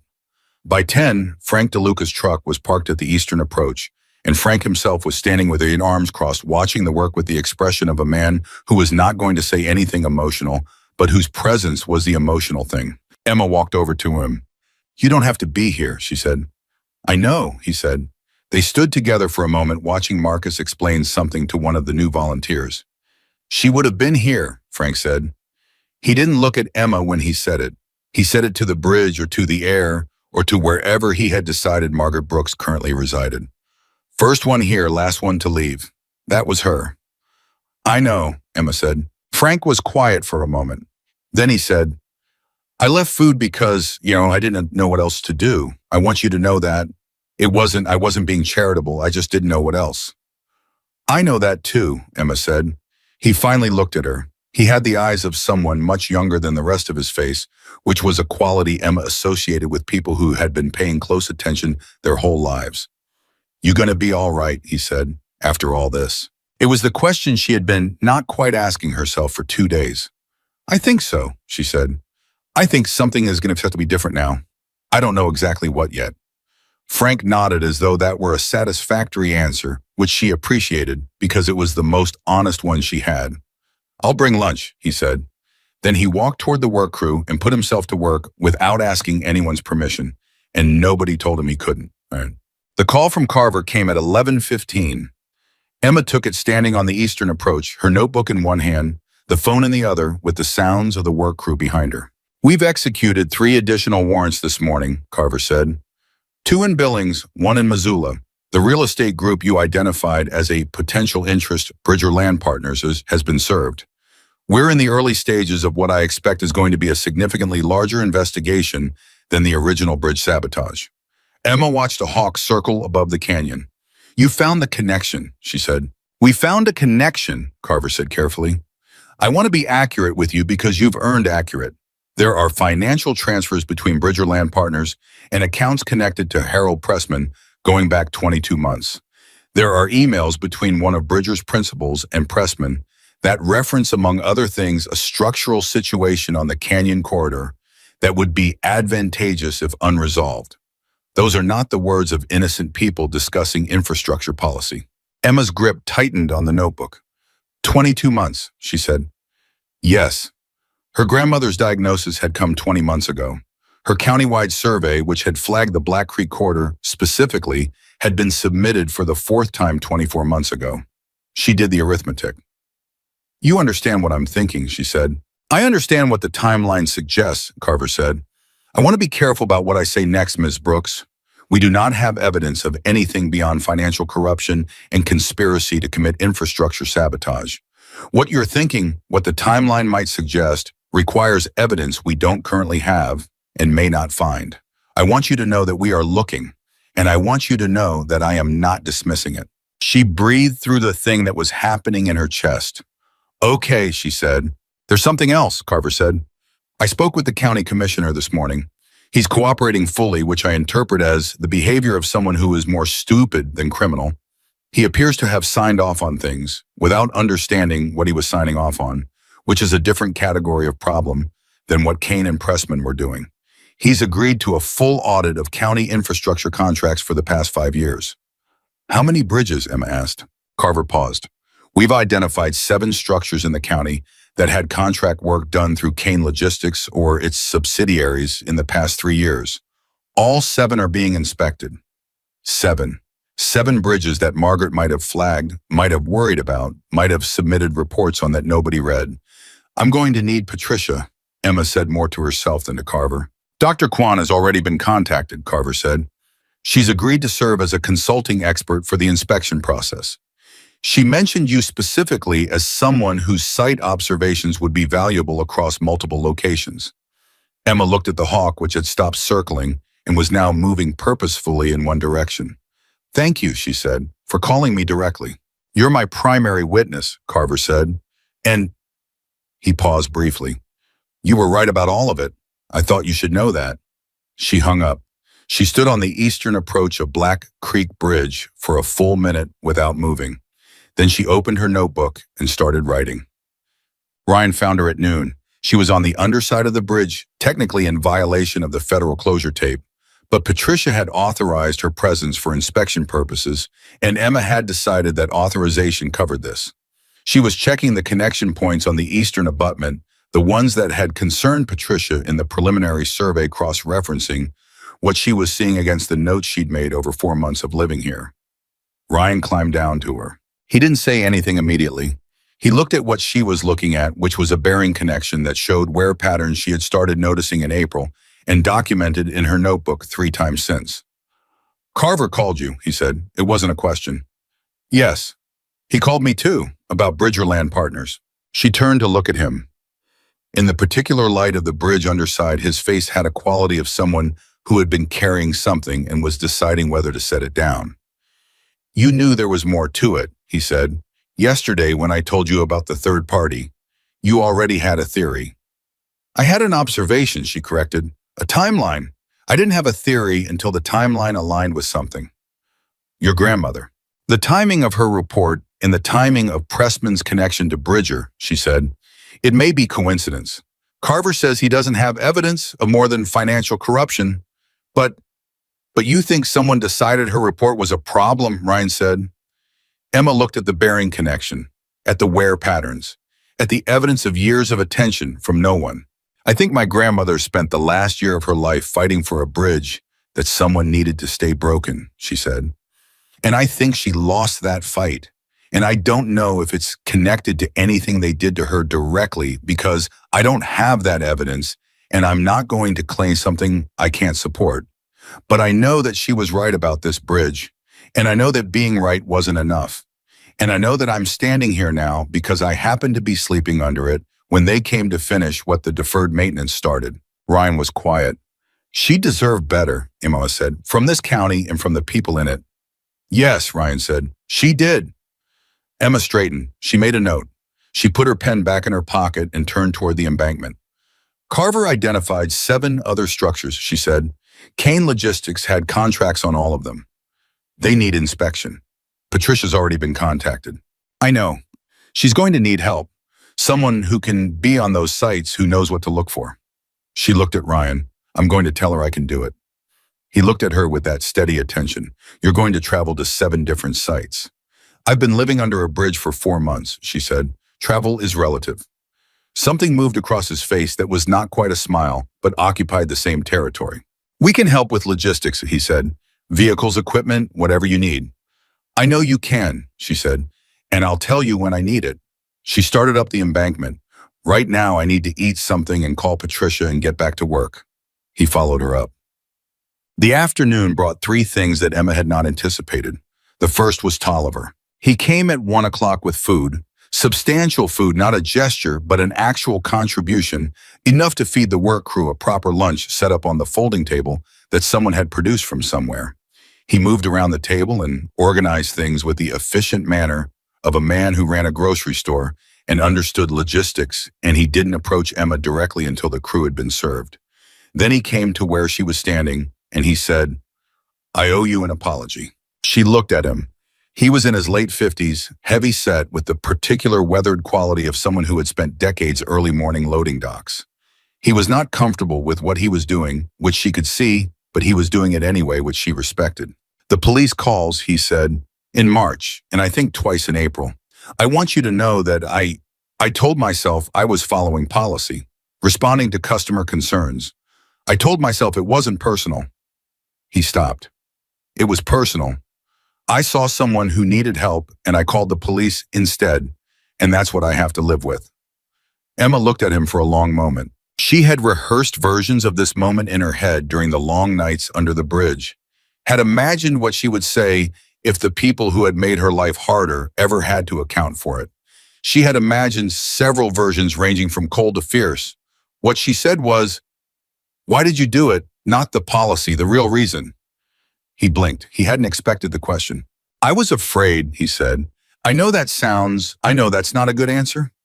But I looked at you and I thought about what your situation meant, what it represented, and I got afraid of what it might mean for my business, for my customers, and I made you the problem instead of the situation. She looked at him steadily. You made me the problem instead of the situation. Yes, he said. He didn't look away. I know, she said. I could tell. It was very clear every single time. She paused.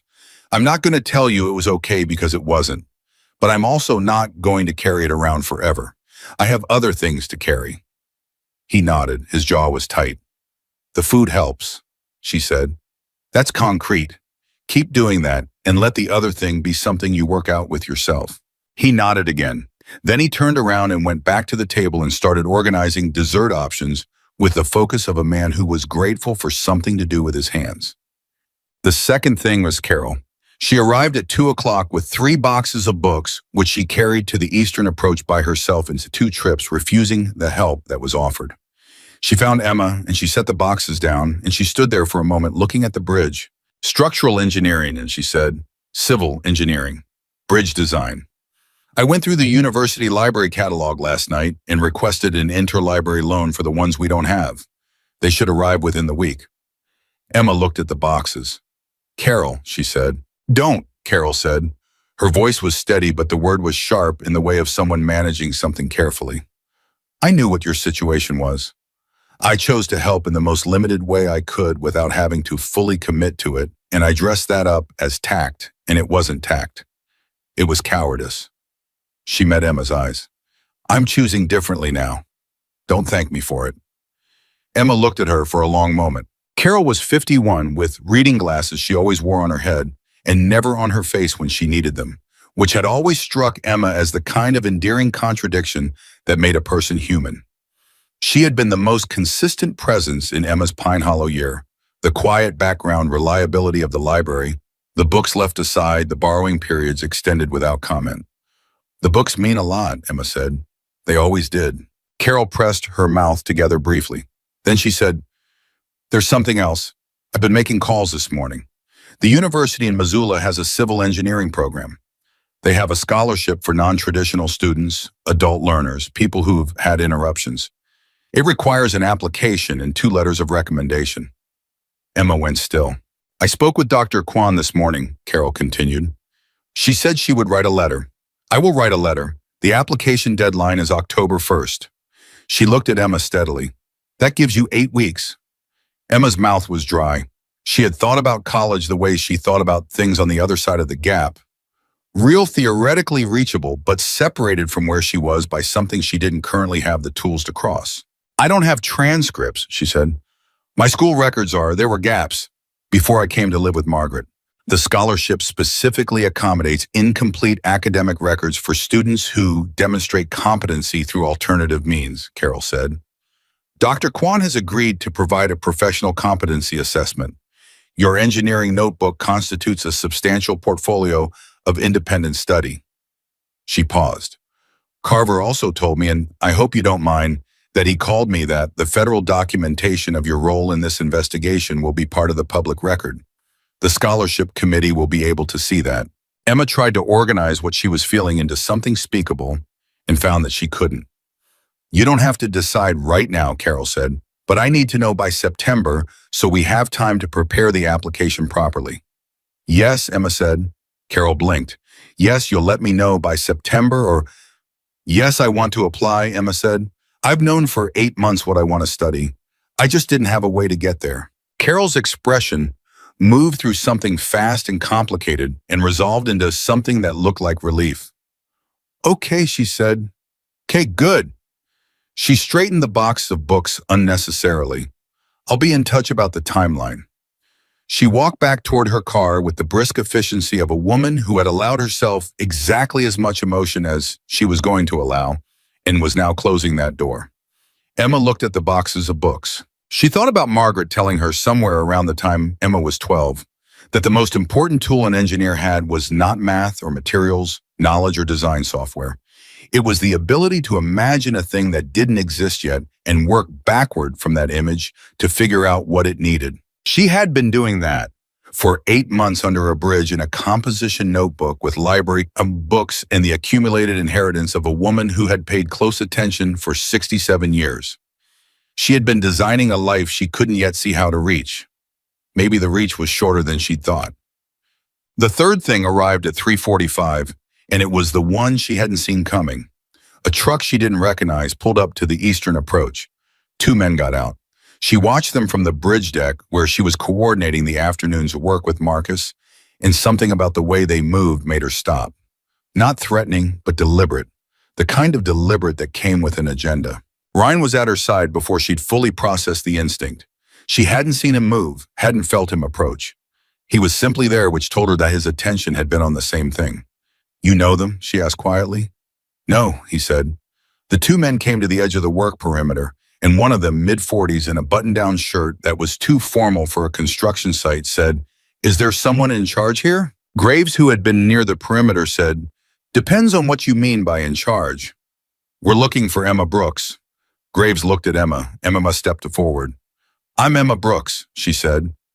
The man in the button-down reached into his jacket and produced a business card which he held out to her. She took it without looking at it. My name is Douglas Hale, he said. I represent the Montana Infrastructure Accountability Project. We're a nonprofit based in Helena. We document failures in public infrastructure maintenance and advocate for systemic reform. He paused. We've been following the Bridger Land Partners investigation since Carver's team filed the initial warrants this morning. We know who you are, and we know what you did, and we know what your grandmother documented in her countywide survey. Emma said nothing. We would like to tell your story, Hale said, not as a news item, as a case study, as the center of a public advocacy campaign around infrastructure accountability in rural Montana. We believe what happened at Black Creek Bridge is not unique to Pine Hollow, and that your grandmother's documentation is the most comprehensive record of systemic deferred maintenance in this region that exists. Emma looked at the business card. The Montana Infrastructure Accountability Project, a real organization. She had encountered their name in one of the engineering journals at the library, cited in an article about rural bridge failures. You want to use Margaret's work, she said. We want to complete it, Hale said. She identified 47 structures of concern across 12 counties. We have the resources to commission formal inspections of all of them. We have relationships with state legislators who are prepared to introduce funding reform if we can provide them with documentation that makes the systemic problem undeniable. Ryan beside Emma was very still. What do you need from me, she said. Your testimony, Hale said. Your on-site observations, your engineering documentation, the notebook, the notes you've been making at this site, and your permission to include Margaret Brooks's survey as the foundation of our public report. Emma looked at him for a long moment. She thought about 47 structures, about 7 in this county alone with suspect maintenance, about the hawk circling above a canyon that would have been someone's acquisition if 22 people had died in a creek below a sabotaged bridge. She thought about her grandmother driving to bridge sites on her days off on school holidays, taking a 12-year-old girl with her and saying, pay attention. This matters. The things that hold people together deserve to be held together. I'll need to review your organization's documentation, she said. Past reports, funding sources, board composition. I'm not going to attach Margaret's work into something I haven't vetted. Hale blinked. He had not, she suspected, expected that particular response. Of course, he said. I'll also need to consult with Dr. Kwan, who is serving as technical advisor for this site, and with Agent Carver, whose investigation may have implications for what can be publicly disclosed at this time. Understood, Hale said. And any public use of my observations or my notebook requires that I review and approve how they're presented before anything goes out. I'm not a footnote in something. If I'm part of it, I'm part of it as a participant, not a subject. Hale looked at her with an expression she couldn't fully read. Then he said, Ms. Brooks, may I ask you something? Sure. How old are you? 22, she said. He nodded slowly. Your grandmother's survey referenced you in the acknowledgments, he said. She wrote, he took out a phone and read from something. She wrote, special acknowledgement to my granddaughter Emma, whose attention to what matters has always exceeded her years. She will go further than I did. The worksite around Emma continued its noise and its movement and its organized human purpose, and none of it reached her for approximately 4 seconds. Then she said, send me the documentation.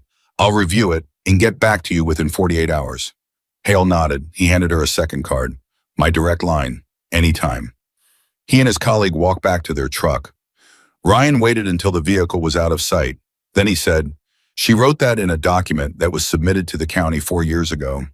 Yes, Emma said. She knew, he said. She knew what you were going to be. Emma looked at the bridge, at Marcus and Reyes and the volunteers, all of them working the brace installation, moving into its final phase, the temporary stabilization that would hold the structure until the permanent repair could be completed. She knew what I already was, Emma said. She just gave me time to catch up to it. The day ended at 7. The stabilization phase was complete. All 5 compromised members were braced.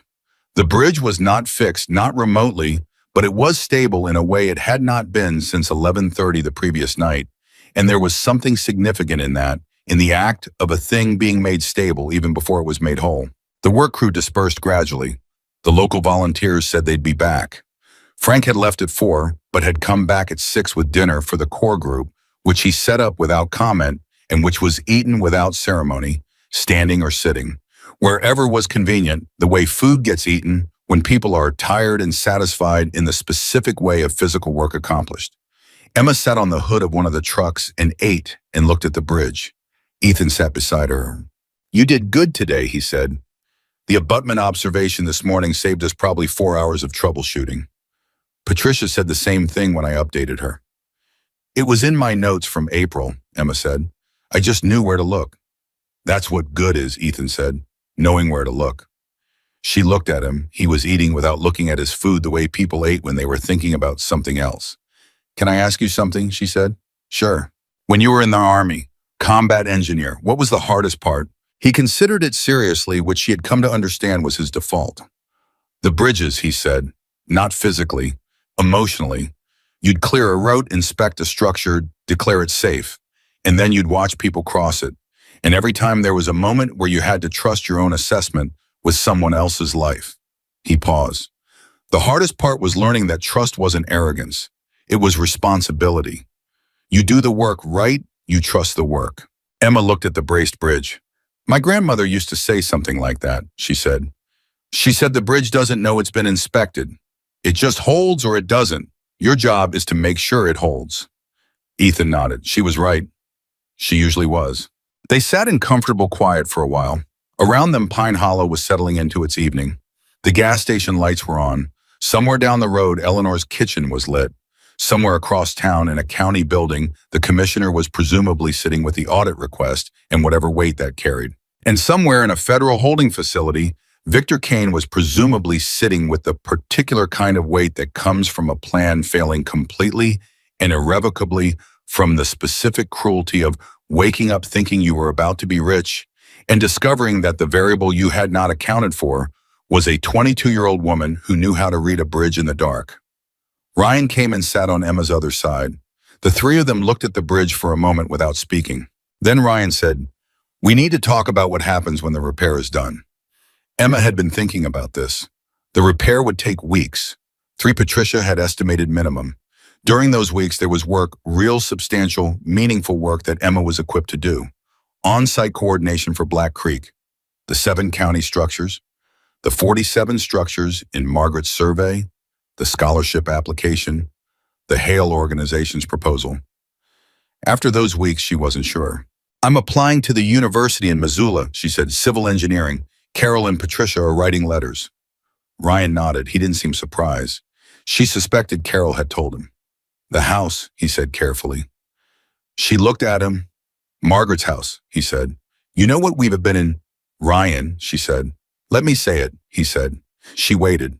We've been talking, he said, the group, about what this town owes you and what we can do about it. The house went to satisfy a debt that should have been dischargeable.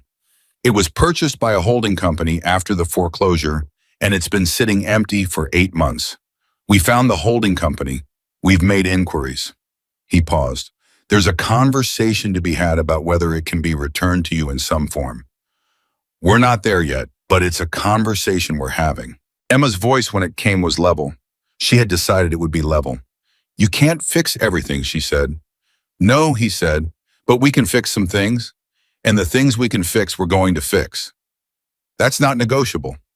She looked at the bridge, at the braced members, the temporary steel holding what should have been held for years, at the structure that had sheltered her for 4 months, and that she was now in the process of repairing one careful day at a time. She thought about gaps in the things built across them. She thought about her grandmother, who had believed that the structures that connected people deserved to be maintained by people who paid attention, who had spent 23 years paying attention when no one else would, who had written in a document submitted to a county that ignored it that her granddaughter would go further. Okay, Emma said. Ryan nodded. Ethan drained his coffee. The bridge held. 3 weeks was what Patricia had estimated. It took 26 days. Emma knew every one of those days the way she knew the bridge itself, not as a sequence of dates, but as a sequence of problems solved and decisions made, and moments where something that had seemed immovable turned out to have a solution if you looked at it long enough from the right angle.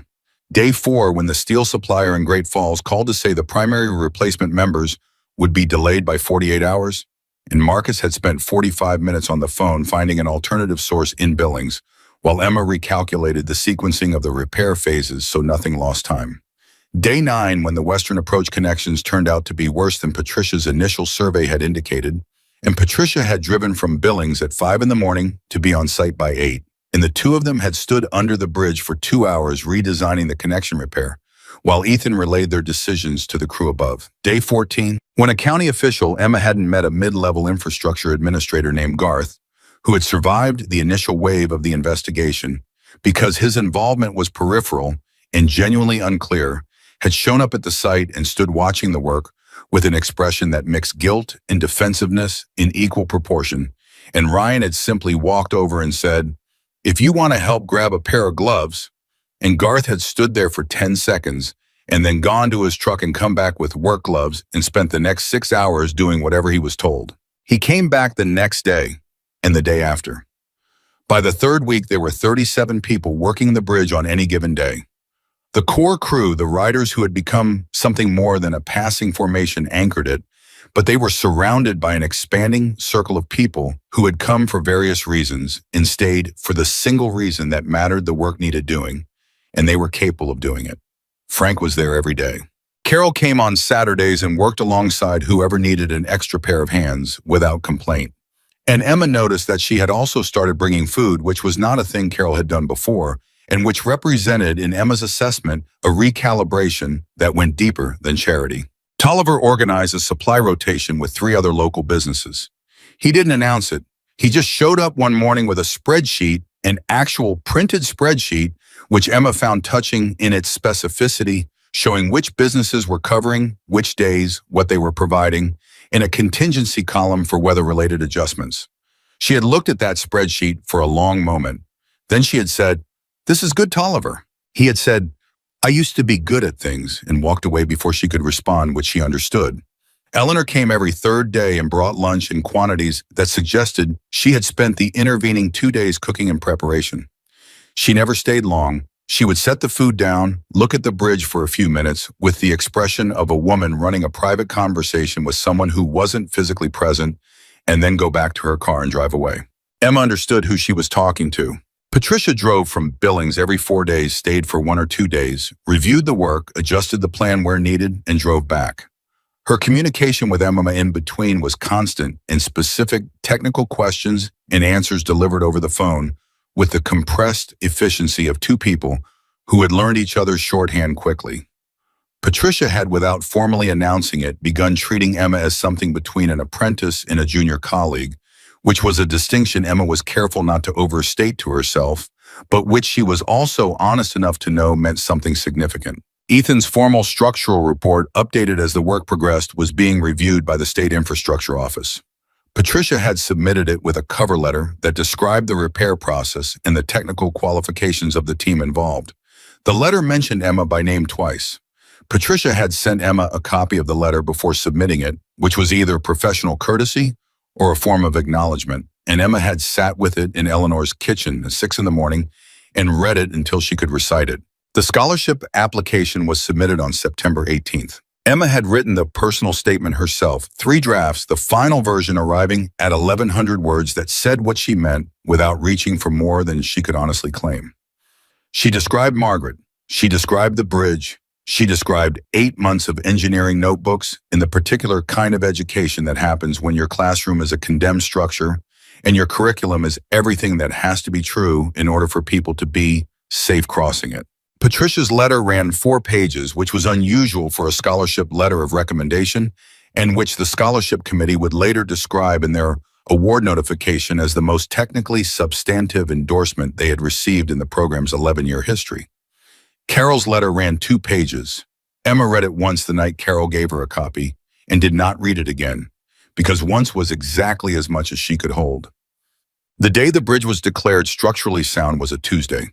Patricia had driven from Billings the night before arriving at Eleanor's at 10:30 and sitting at the kitchen table with Emma until midnight, going through the final inspection checklist item by item, not because either of them doubted the work, but because neither of them was the kind of person who declared something finished without looking at every part of it one more time. The final inspection itself took 4 hours. Patricia and Ethan walked every inch of the span.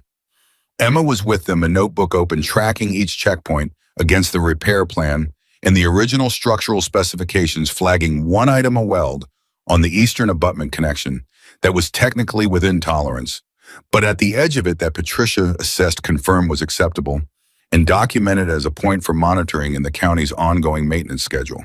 The county's ongoing maintenance schedule was a document that had not meaningfully existed before this month.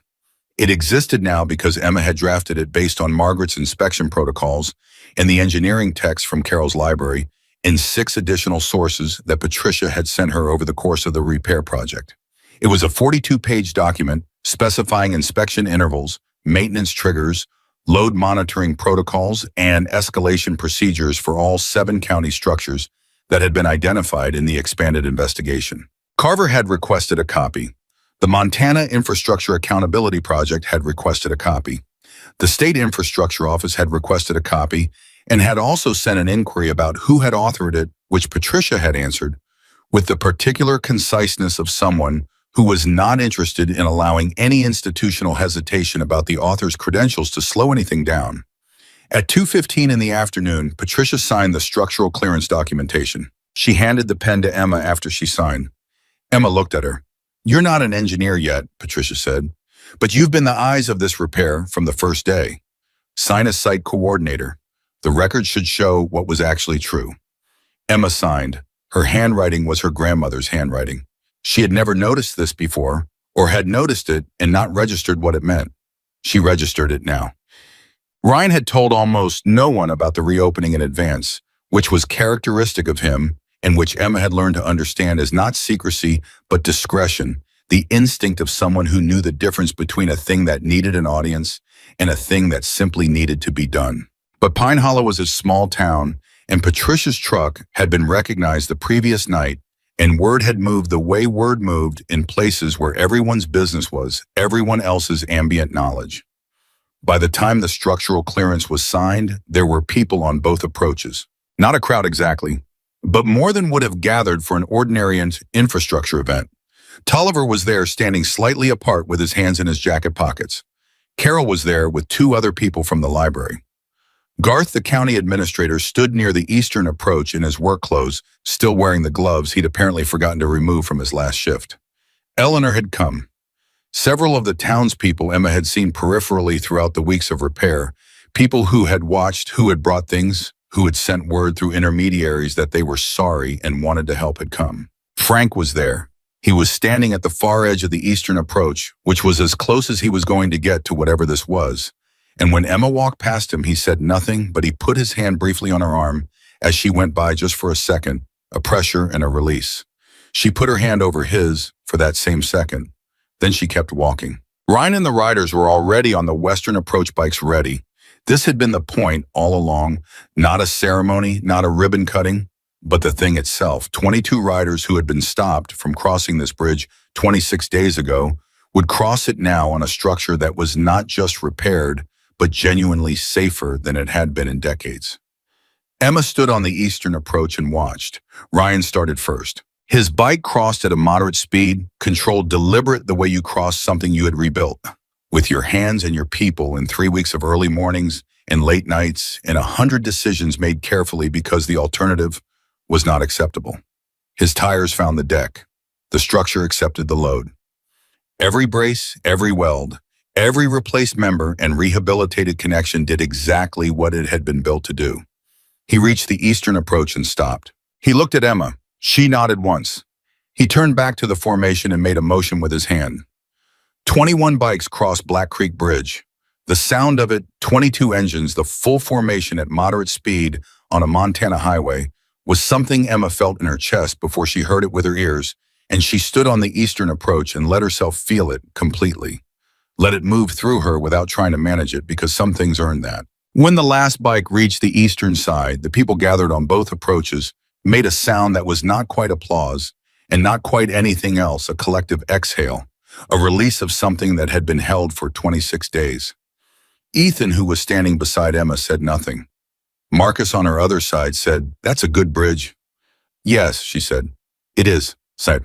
The twist that Emma had not anticipated came at 4 o'clock, 2 hours after the crossing. Most people had dispersed.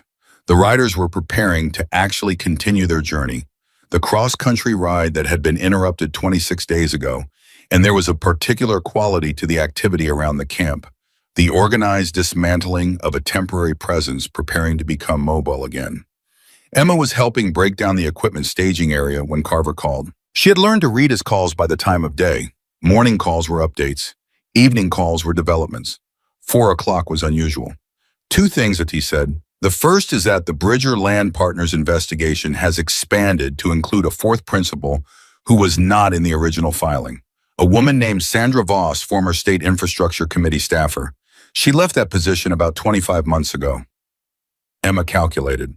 25 months. 1 month before Margaret had submitted her survey for the fourth time. She's the connection between Bridger and the county committee, Emma said. She knew the report was coming. She knew what it would document. That's what we believe, Carver said. We have correspondence that suggests she alerted Bridger's principals to the contents of your grandmother's survey before it was formally submitted. That's the connection we've been looking for. The timeline becomes much cleaner. Emma sat down on the nearest available surface, which was a cooler someone had left near the equipment staging area. She sat and breathed. You're telling me someone read my grandmother's report, she said, before it was officially received, and told investors whose land acquisition depended on that bridge staying broken. And those investors went to Pressman, and Pressman found Kane. That's the chain we're documenting, Carver said carefully. We're not at indictment yet, but yes, that's what the evidence is pointing toward. And my grandmother kept submitting, Emma said, kept resubmitting for 4 years. While all of this was yes, Carver said. She was quiet for a moment. She had no idea, Emma said. No, she had no idea. She thought it was institutional inertia, the ordinary bureaucratic failure that she'd been fighting her whole career. She had no way to know it was active suppression. Emma looked at the bridge, at the clean new steel of the replaced members, at the rehabilitated connections, at the structure that Margaret had flagged 4 times and that 4 different people in the chain of its institutional neglect had chosen to ignore because ignoring it served someone else's interest. She thought about 47 structures across 12 counties. She thought about the 42-page maintenance protocol she had written in Eleanor's kitchen. She thought about a scholarship application sitting in a committee's inbox in Missoula. What's the second thing, she said. Carver's voice changed slightly. Not dramatically, he was not a dramatic man, but enough. The holding company that purchased your grandmother's house after the foreclosure, he said. It's been identified as a subsidiary of Bridger Land Partners. Emma stopped breathing for exactly 3 seconds. They bought it, she said. They bought it 6 weeks after the foreclosure was completed, Carver said. The purchase was at a below-market price, which is consistent with distressed property acquisition. The property has been sitting vacant. Our forensic accountants are currently determining whether the foreclosure itself, the discovery of the contractor's lien, the legal process involved any manipulation. Manipulation, she said. The lien was dormant for 12 years, Carver said. Dormant liens don't typically resurface at convenient moments. We're looking at the sequence of events that led to its rediscovery. The full shape of it was becoming visible. Not just a bridge, not just a land acquisition. A systematic dismantling. Margaret's work suppressed. Margaret's house taken. Margaret's granddaughter put on the street. The bridge left to fail on its own timeline or accelerated when the opportunity arose. A plan so patient and so distributed that no single piece of it looked like what it was. Emma's voice when she found it was steadier than she expected. Can the property be returned, she said. That's a legal question I'm not qualified to answer, Carver said. But I've been in contact with the State Attorney General's office, and they are interested in the asset forfeiture implications of Bridger's holdings. Your grandmother's house is on the list of properties under review. How long, she said. I can't promise a timeline, he said, but I can tell you that this case has significant public interest and political momentum. The AG's office is not moving slowly. Emma looked at the bridge one more time. Then she said, Thank you, Carver. You did the hard part, he said. You ran 3 miles in the dark. My grandmother did the hard part, Emma said. She did it for 23 years and nobody listened. A pause. They're listening now, Carver said. Get them, she told Ryan. She found him near the bikes doing the final check on his own machine with the focused attention he brought to everything. She told him what Carver had said, all of it, from Sandra Voss to the holding company, to the lien, and she told it straight through without editorializing, because the facts were sufficient. When she finished, Ryan was quiet for a long moment. Then he said, "They took everything." "Yes," she said. "The work, the house, the bridge. They tried to take all of it." "Yes." He looked at her with the expression she had come to associate with him, working out the arithmetic of something serious. "And you still ran 3 miles to save the people they sent to cross the bridge they sabotaged." She hadn't thought about it in exactly those terms. She let the formulation sit for a moment. "I didn't know all of it then," she said. "I just knew the bridge was going to fail and there were people about to cross it." "But you know it now," he said. "Yes." "How does that feel?" She looked at the bridge, at the late afternoon light catching the new steel of the replaced members cleaner and brighter than the weathered original material surrounding them, the way a repair always showed itself against what it had fixed. "It feels like she was right," Emma said. "My grandmother. About everything. About the bridges and about what happens when you pay attention and about what you have to keep doing even when it costs you everything. She was right. And the proof of it is that everything they tried to bury is now the evidence." Ryan looked at her for a long moment. "She was right about you too," he said. Emma didn't answer that. She didn't have an answer for it that wasn't too large to carry in one conversation. So she just stood there and let it be said. The riders left at 5:30. Not quietly, 22 bikes leaving never happened quietly, but without theater, the way people who had done a real thing moved on from it. There were handshakes and embraces and the particular kind of farewell that people exchanged when they knew that what had happened was significant enough that the goodbye didn't need to be inflated. Danny found Emma before he mounted up. He was the youngest one, the 23-year-old who had asked her how long she'd been sleeping rough, who had done the arithmetic on how close it had all been and sat with the weight of it. He said, "I'm going to be thinking about this for a long time." "Me too," she said. "What you did," he said, "running 3 miles. I keep thinking about what I would have done in that situation, and I don't know that I would have run." "You don't know that you wouldn't," she said. "Maybe," he said. "But you did. That's the fact." She looked at him. He was young and he was earnest, and he had spent 26 days working on a bridge in a town he'd never planned to stop in because Ryan had said they weren't done, and Danny had understood that to mean he wasn't done either.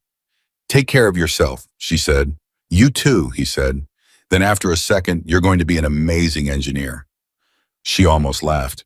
"I haven't started school yet." "Doesn't matter," he said. "You already are one." He mounted his bike. Ethan was the last to leave after Ryan. He had been on the phone for the last 20 minutes, and when he came to Emma, his expression had the particular quality she associated with him organizing a response to something significant. "I'm coming back," he said. She looked at him. "The 7 structures," he said. "Carver's inspection request. Patricia needs people on site who know what they're doing. I talked to Ryan. He's okay with me taking some time."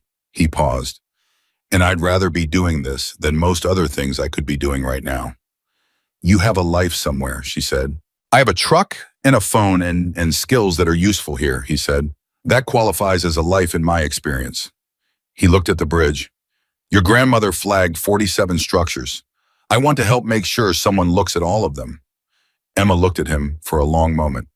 "Okay," she said. "You know how to reach Patricia?" "I have her number," he said. "And yours?"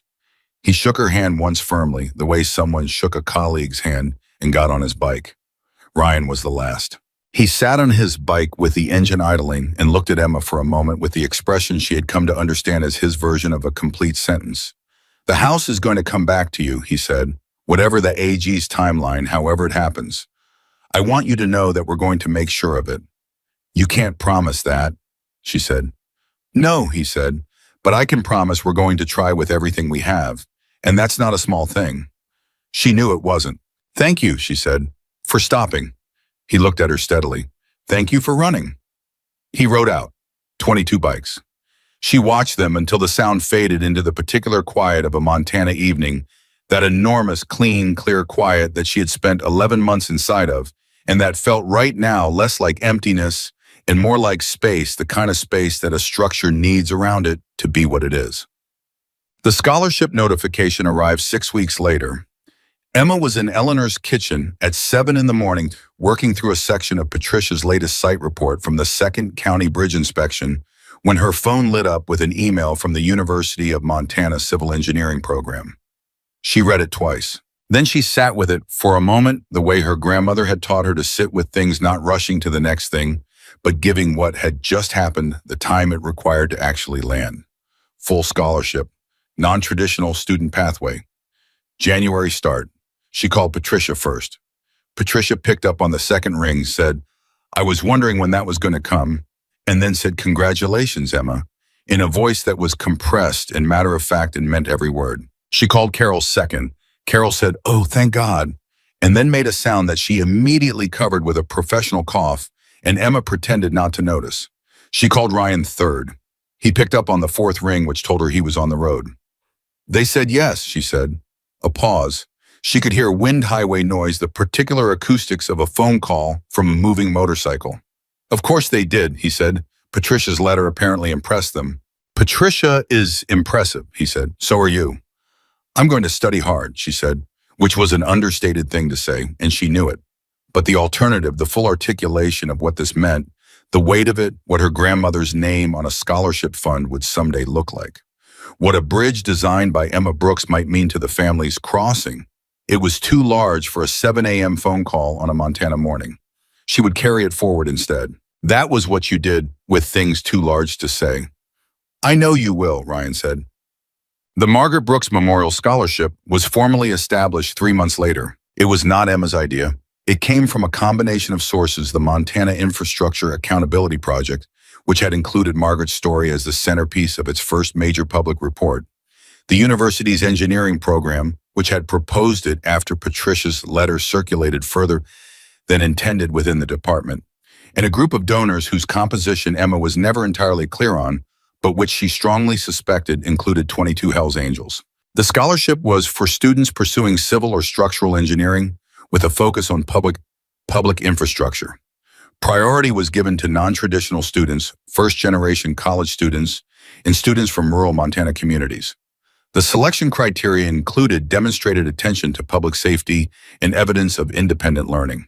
Emma's photograph was not in the announcement materials. She had specifically declined. What was in the announcement was an excerpt from Margaret's countywide survey, a paragraph from the introduction that Emma had always found the truest thing she had ever read about why bridges mattered. Margaret had written, "The structures we build to connect us are only as safe as the attention we are willing to give them. When we choose not to look, we are not only choosing ignorance, we are choosing the consequences of ignorance for everyone who depends on what we have refused to see." Emma had that paragraph memorized already, had it memorized since she found the survey in Margaret's files 2 months before she lost the house. She was going to put it in front of every design she ever made. Victor Kane received a federal sentence of 22 years. The judge in her remarks at sentencing said that the number was not coincidental. 22 years for 22 intended victims. She said that the court wished to be clear about what had been attempted and what it would have cost, not in abstract terms, but in specific human terms. She named some of the riders. She described what the creek would have looked like. She described the 45-minute emergency response time. She described Emma Brooks. She said, "The only reason this court is handling a conspiracy charge rather than 22 murder charges is that one person, a young woman who had been failed by nearly every institution that should have helped her, chose to run toward what she was afraid of instead of away from it." Harold Pressman received 14 years. Sandra Voss received 11. The 3 principals of Bridgerland Partners received sentences ranging from 8 to 12 years, depending on the degree of their involvement in the conspiracy. The county commissioner was not charged. He resigned. Garth, the infrastructure administrator who had shown up at the bridge site and worked 6 hours and come back the next day, was appointed acting infrastructure director by the incoming commissioner. He called Emma 2 days after his appointment and asked if she would be willing to consult on the county's new inspection protocol while she was still in town. She said yes. She charged a consulting rate. He didn't blink. Margaret's house was returned to Emma on a Wednesday in November, 4 months after the bridge reopening. It came through an asset forfeiture proceeding that the state attorney general's office had pursued with the particular speed of a case that had political momentum and a clear public interest, and a judge who had read the full structural report and the Carver investigation summary and the sentencing remarks and had decided that efficiency was appropriate. The house had been sitting empty for 8 months. There were things that needed attention. Eleanor came with her the first time she went inside, which Emma had not asked for, but which she understood was Eleanor's way of doing something that needed doing. Emma stood in the front room for a long time. It smelled different than she remembered. Not bad, just different, the smell of a place that had been closed up and empty waiting. The furniture was gone, most of it. But the bones of the place were Margaret's bones, the door frames she had replaced herself in 1997, the window in the kitchen that she had hung slightly crooked and had never bothered to fix because she said a perfectly level window was a sign of someone who had too much time and not enough to actually think about. The window was still slightly crooked. Emma put her hand on the frame.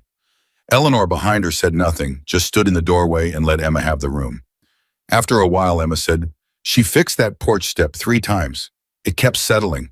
She finally poured a concrete footing herself at about 2 in the morning one night because she said she was tired of the symptom and wanted to fix the cause." "That sounds like Margaret," Eleanor said. "She was right about everything," Emma said. "I keep discovering that. I think I'm going to keep discovering it for the rest of my life." "Probably," Eleanor said. "The really good ones are like that." Emma looked at the slightly crooked window. She thought about January, about Missoula, about lecture halls and design studios, and the particular education that happened in formal institutions, which was different from the education that happened under a bridge, but which would build on it, layer over it, give it the language and the credential and the institutional weight to go further. She thought about bridges she hadn't designed yet, about structures in 12 Montana counties that Margaret had flagged and that would now finally be properly inspected and properly maintained and properly cared for by people who understood that the structures connecting us were worth the attention. She thought about 22 bikes crossing a span made sound. She thought about a girl who ran 3 miles in the dark because she was the only person who knew what was about to happen and the only one who could do anything about it. She thought about her grandmother who had paid attention for 23 years when no one was watching and who had put enough of herself into Emma that the attention survived her. She thought about what a bridge was, not the steel and the concrete and the load calculations, not the engineering, what it was, the gap on either side of it in the people who needed to get across and the decisions someone made once a long time ago, and then again and again in every inspection and every maintenance cycle, and every report submitted to offices that might ignore it to make the crossing possible. She was going to design bridges that held. She was going to write maintenance protocols that got followed. She was going to put her grandmother's name on work that went further than her grandmother could go, and she was going to do it in the specific knowledge that the furthest distance her grandmother had traveled was not measured in bridges, but in a girl she had raised to pay attention. Emma Brooks put her hand on the slightly crooked window frame of the house that was hers, again in the town, that had failed her and was trying now to be something better. And she looked out at the November morning and she understood clearly and completely what she was going to do with the rest of her life. Sometimes the person the world refuses to see is the only one who can save it. And sometimes if you're paying close enough attention, you can watch her decide to do exactly that.